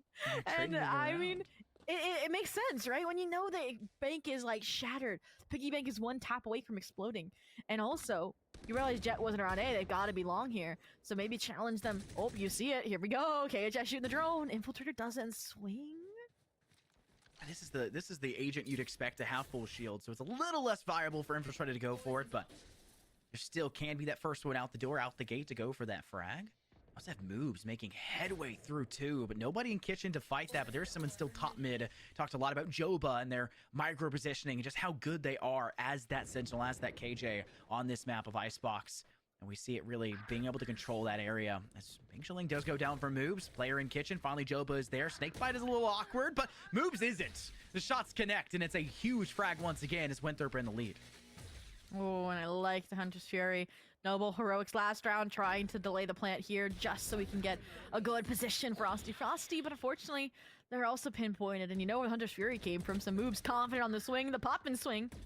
Maybe underestimating Noble in this situation. Seems like so did Infiltrator, but the first shot, the body shot, lands to essentially take Noble out of the fight nonetheless. No ace clutch to be found, just trying to run away, salvage their weapon, and it looks like Nazi's also trying to prevent that future. Oh, but you know, Noble, shots have been clean. It should be a free frag, but Pistol's out. I don't even want to just hold down the left click and walk in their direction and pray a Vandal shot connects. No, they got the classic out. Free gun, by the way. Better than your 2,900 meager credits can ever do. But you start with it. Texas A&M will now have to make the choice. What do they bring alongside them if they want to try to buy out for this next round? Because the credits, once again, you said it was already a little strapped last round, but they went for it. You have to commit to a save here because we have seen what happens when you buy stingers. If I see a stinger when this replay ends, I am leaving the booth. Bang. Let's say 2. Let's say 2. Because Two Bing, I stingers. could see, I could see Bing going for it. Okay, no, it's just the None. Guardian Frosty. You're good to go. You're good to keep casting, but you're gonna have to. Action unfolding over here towards B immediately out the gate. Frosty dropped here again, who was such a playmaker in the last half. The first blood. And now, I mean, again, it's been Winthrop on these defaults, right? Show presence B, have a deep deposit of a player or two, like moves, like Flare, and rely on that backtrack. It's just like, it feels like Tamu's so, like, anxious. They rotate really, really quick. Favored them a few rounds prior, but this time it's punishing them, right? Joba mismatch timing, gets to the site too early, and now it's just players feeling like they're about to throw themselves one after another into the fray. Crosshair placement has been so perfect for moves. You can see that working for that frag. Also, Frosty, the only one that had a rifle for Texas A&M in this round. They were the first to fall, and they didn't even have a spot where they could drop the rifle to be collectible for their teammates. It's just this little extra things that could be done to elevate Texas A&M, but may not matter. Nasi flanking all the way down from Hut. Sees 3 waiting in defensive spawn and eviscerates them in one fell swoop. And the Hunter's Fury is online as you'd expect. The player online as well. 17 and 11, tying up with Infiltrator at the top. And while Ollie, yes, as the double duelist hasn't been the same as Frosty and KHS, it's good to see other players stepping into that role and making sure that this Winthrop roster is killing it, quite physically and literally, and metaphorically on top. Why not icing on it to get themselves a little higher? And Nazi heard elevate my team, you say, when you were talking about Tamu, and said, sure, I'll flank as a Sova player. 4 kills on that round, but honestly, Winthrop, right when Tamu maybe has an adjustment in mind, they're going, 3 strong up mid-tube. Frosty through the window. Gonna have to make contact, but it's actually Infiltrator first, outpacing because of the turret delay out of Kitchen. Their first blood. This is a great turnaround opportunity for Tamu going into a pivotal rifle round where KHS has the op B long. Has to find Flare here. And if you lose this round, if you're Tamu, I'm expecting timeout instantly. The emergency button. Well, we're not crossing that bridge just yet, and it might hinge off this fight. Oh, no shots taken B, really? Yeah, I think you've deposited Flare there and just going to leave him and kind of keep an eye over on that side. But you do make headway on towards A. Nasi takes down Frosty. It's just a question now of where this recon bolt has exactly come in from. What can the Owl Drone find? You finally see them down below. They've been pipped. They're forced to run. Hunter's Fury out. They have to stand still, but moves. Can't get the initial fight. Or sorry, Ollie couldn't get the initial fight. Moves has to refrag it instantly. The Viper's Pit comes out as well. Low on HP, though. Near just below rafters. A single classic right click could be your undoing. But thankfully, Flare has the crossover from deep within defender spawn, watching from top mid. And that doorway of screens is too much to overcome. It is, well, the territory you called. Do you press the timeout button? I think you must. Ooh, I don't know. It is an eco. They didn't do an eco timeout on Haven. They saved it for the very on next Pearl, round. though. Pearl they did. It's 50-50 now. It's. I mean, which one did they convert? I think they They converted also the Pearl didn't one. do an eco timeout on against Maryville yesterday. They waited until proper round. So I think I love Texas an eco A&M liked to timeout. I do too. I'm a big fan of eco timeouts because you can think ahead instead of just in front of you. Oh, I thought it was gray. Shoot, it's just Kitchen. I'm Anyway. just colorblind. I wouldn't tell. Oh, well, no timeout taken. Because Tamu has a plan in mind already. Look, double scale down tube. The Killjoy to follow it up so it looks normal. They post up. They recognized, okay, they've been keeping mid lurks. We can only show like 2 or 3 faces over towards B, over towards A. But they're not able to find any of them because it's like cautious. It's a little delayed out of Winthrop, and that works in their favor. I mean, look at this right now. Move scaling up. Frosty over towards B. Fortunate to find an opening kill here. Ooh, the proactive fights. That's an attempt that's a little it's crazy. But How did they get past Killjoy? How did they get past Joba? Infiltrator as well into KHS. Joba, who just got snuck past, will eventually collect their kill. And the death bell tolls for one more. It's Noble. As Infiltrator would get the spike down, joined by Flare in this post plant. There's utility here for your Sentinel to work with, but you are facing a counter Sentinel of Joba. This could zone and cordon you off. There it is. Lockdown. You've got to commit now, but it's not going to matter. Joba knows it. Stands strong and dominates. Test the crouch key too, why don't you? Who cares? It's Tamu now at 9 against Winthrop, and yeah, use the lockdown. Who cares? You needed That's this why you win. don't take the timeout. No, I'm joking. Now I you take think the what's timeout. honestly, to me, what that feels like, and knowing like the personality of Joba a little bit, he is like, how did I let moves slip through and get 2 of my teammates? I've got to step up and make this right? And that's exactly what he does by clutching out the round. He takes the Vandal off of moves, carries it forward like a trophy into that round victory. And again, he's been having off map. Look, now just 12 and 15 off of that clutch. And then we said that was going to be an important round for Tamu and Eco. And I mean, it kind of starts padding them a little bit here. Still not a full buy, but you're going to supplement that with the Blade Storm out of KHS regardless. But can KHS get the opening kill? They're going to have to be challenged here yet again. B main. It's just the same thing out of Winthrop. It's not that I hate it, but it's readable, which is, something that I think Texas A&M were doing a lot better of a job with throughout map 2 and now map 1, and now map 3, I should say. But eventually, Infiltrator does deal with Bing, and Nasi gets a good crossover towards KHS, right above the Infiltrator, avoids the Hunter's Fury, even with the jump up by Noble, and it is a player advantage for Winthrop's offense, and they're still primed to kind of hit off towards B, because they've left their Sova of Nasi there. But the spike has started to pivot safely towards A, and look where Moves is completely in control of this A site. Until Noble has something to say about like they did 4 rounds ago when they went for a classic right shot kill in the pistol round, or I should say 6 rounds or 7 rounds ago. 5 rounds. Casters don't do math, but they got that pistol shot and really usurped Winthrop's initial chances off towards A when they wanted to rotate first. Oh, Osti, good timing. The protection from jail is there, but only temporary. Only the trade, and they even get pinged down a little bit further, in addition to the Hunter's Fury damage from earlier on. And this has been the map of the Sovas, right? Noble now and put up similar heroics to Nazi in previous rounds. Their own performance in previous rounds. It's so difficult. Like, yes, you're such low HP, but it's high-low. It's planted and it's confident. Infiltrator doesn't even need to sling that, but with Tailwind active, he says, why not? They know I'm jail. I have to reposition. And I'm going to take the round with me. 11-9. Tamu, again, caught on the ropes. I mean, at this point, I don't need a tactical timeout. I just need a breather timeout if I'm Tamu. I need a breather timeout as a caster. What do you want about? Like, if I'm talking like this and losing it, then I can only imagine what they're going, especially when they're looking at the brunt end of a 14-12 on Pearl, a 13-11 on Haven, always having the lead at halftime, and it continuously gets out of their control. They almost immediately lose the advantage in round count, and they're having to claw that back desperately. They had 3 ultimates to 0 on Winthrop. Now they didn't get a single round win past that point, and a lot of it has been not even close. They do get the first blood for this round. Maybe round 21 will be enough of a difference maker, but they do have 2 players on an eco, a classic for Noble and a sheriff for Joba. If they just brute force this A side, it would be hard pressed for Texas A&M to really stop and shut them down unless they can worry about these crossfires a little bit more, specifically Infiltrator, who has been a miracle worker for Winthrop on this offense. Yeah, definitely an MVP of this series, to say the least, and they're trying to close it out here, changing things up, finally going for a direct exec, with Moves even still being the tip of the spear on these side stakes, right? They don't need to be lurking, they can be forward fighting. Noble somehow alive with only the classic in hand, but that's short-lived as well. It's all coming down.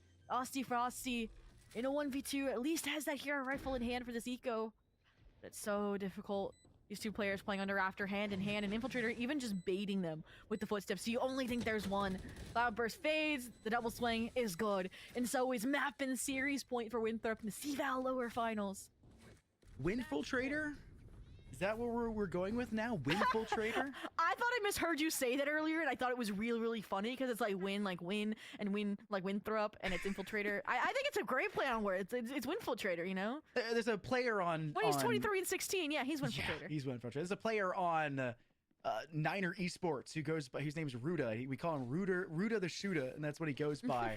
I think I found a new favorite one to colloquialize. Winfiltrator may just be the best, and we may have a chance to say that more often than just tonight over on June 1st when they come on into Raleigh, if they can take this round win and secure this map. And that's a lot of ifs, and this is against the prior champions.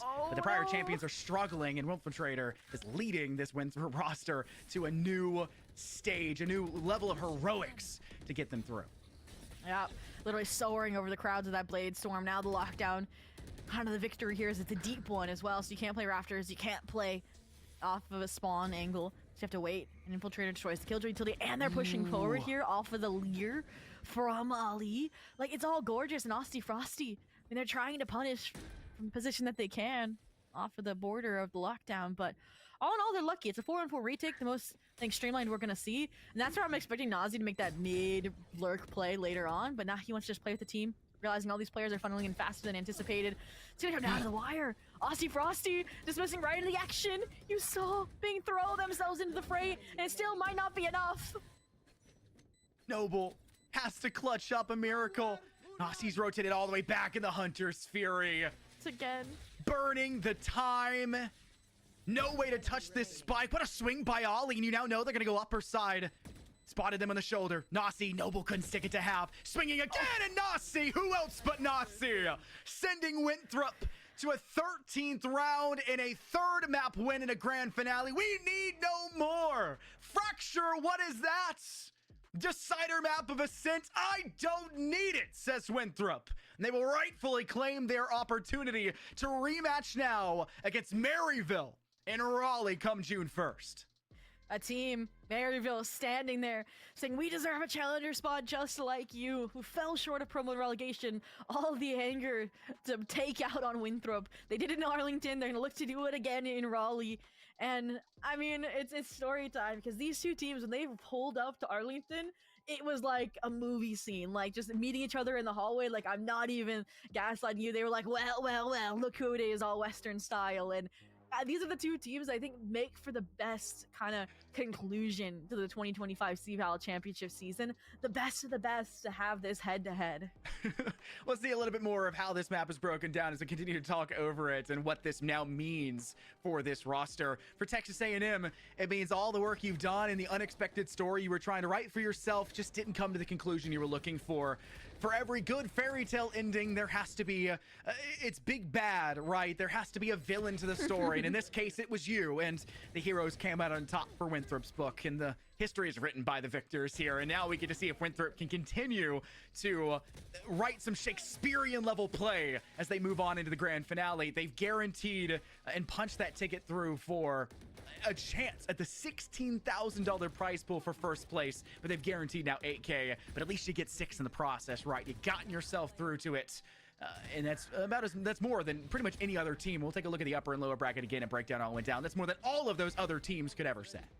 I mean, it's just, to me, also impressive that it's always South teams battling it out. Last year, UST, TAMU, right? Best of Texas. And now it's going to be, South Carolina versus Tennessee, Missouri, one of the two. I don't know my geographic locations, but I know it's the South. That's all that matters. So they're not going to travel far. They're going to stay at home to duke it out and see who's the better ones, which might help, right? Winthrop, Challengers Grand Finals is on May 29th. So they are going to be going back-to-back if they make that playoffs run right into CVAL. And this is a team we know that if they are in the face of burnout, they're not playing at their best. And that's what they're going to need in this rematch up against Maryville. But all in all, what a series. And looking back at some of these key moments, like Tamu weren't sleeping, right? Right after that moves pop off, Joba gets an insane clutch, right? That kept Tamu in it for the time being. And also, I mean, look at this, 13 seed versus 1 seed. A team that proved they deserved to be here by placing in the top 3 after missing out on earning their spot here and having to get voted in. This is the best possible way to end, I think, the lower finals and their championship run, and having it all be shown and broadcast and be able to provide that for them and to see it all unfold again out in the open. It's a next level feeling. And I'm just gonna say, you were on the committee, right, for ranking teams. Now, what is this hate you've had so far for CVAL South? I've been saying it since the beginning. There's some South. What crazy. do you mean? There's been some crazy teams in there, and I feel like they were all heavily slept on. HU Storm, WVU got pretty far before being dropped and sent into the lower. Cumberland kind of swung through like crazy. I don't know. I feel like the committee was kind of sleeping on the CVAL South side of things, because that's now 2 years in a row they've been representing. Hey, I mean, Maryville's a South team, Winthrop's a South team. I had them as 1 and 2. Yeah, if anything, it's actually really funny because after the seeding came out, Moobs in the Discord server was like, hey, what's this about? Why you have Maryville at 1 and us at 2? And I'm like, you know what? Prove me wrong. And they lost in CECC, right? Against Maryville. And now they have a chance in CVAL to right the wrongs, to say, we're the VCL team. They're the ones that didn't even make promo relegation. We're going to prove it. So, I mean, I'll say it again. Prove me wrong.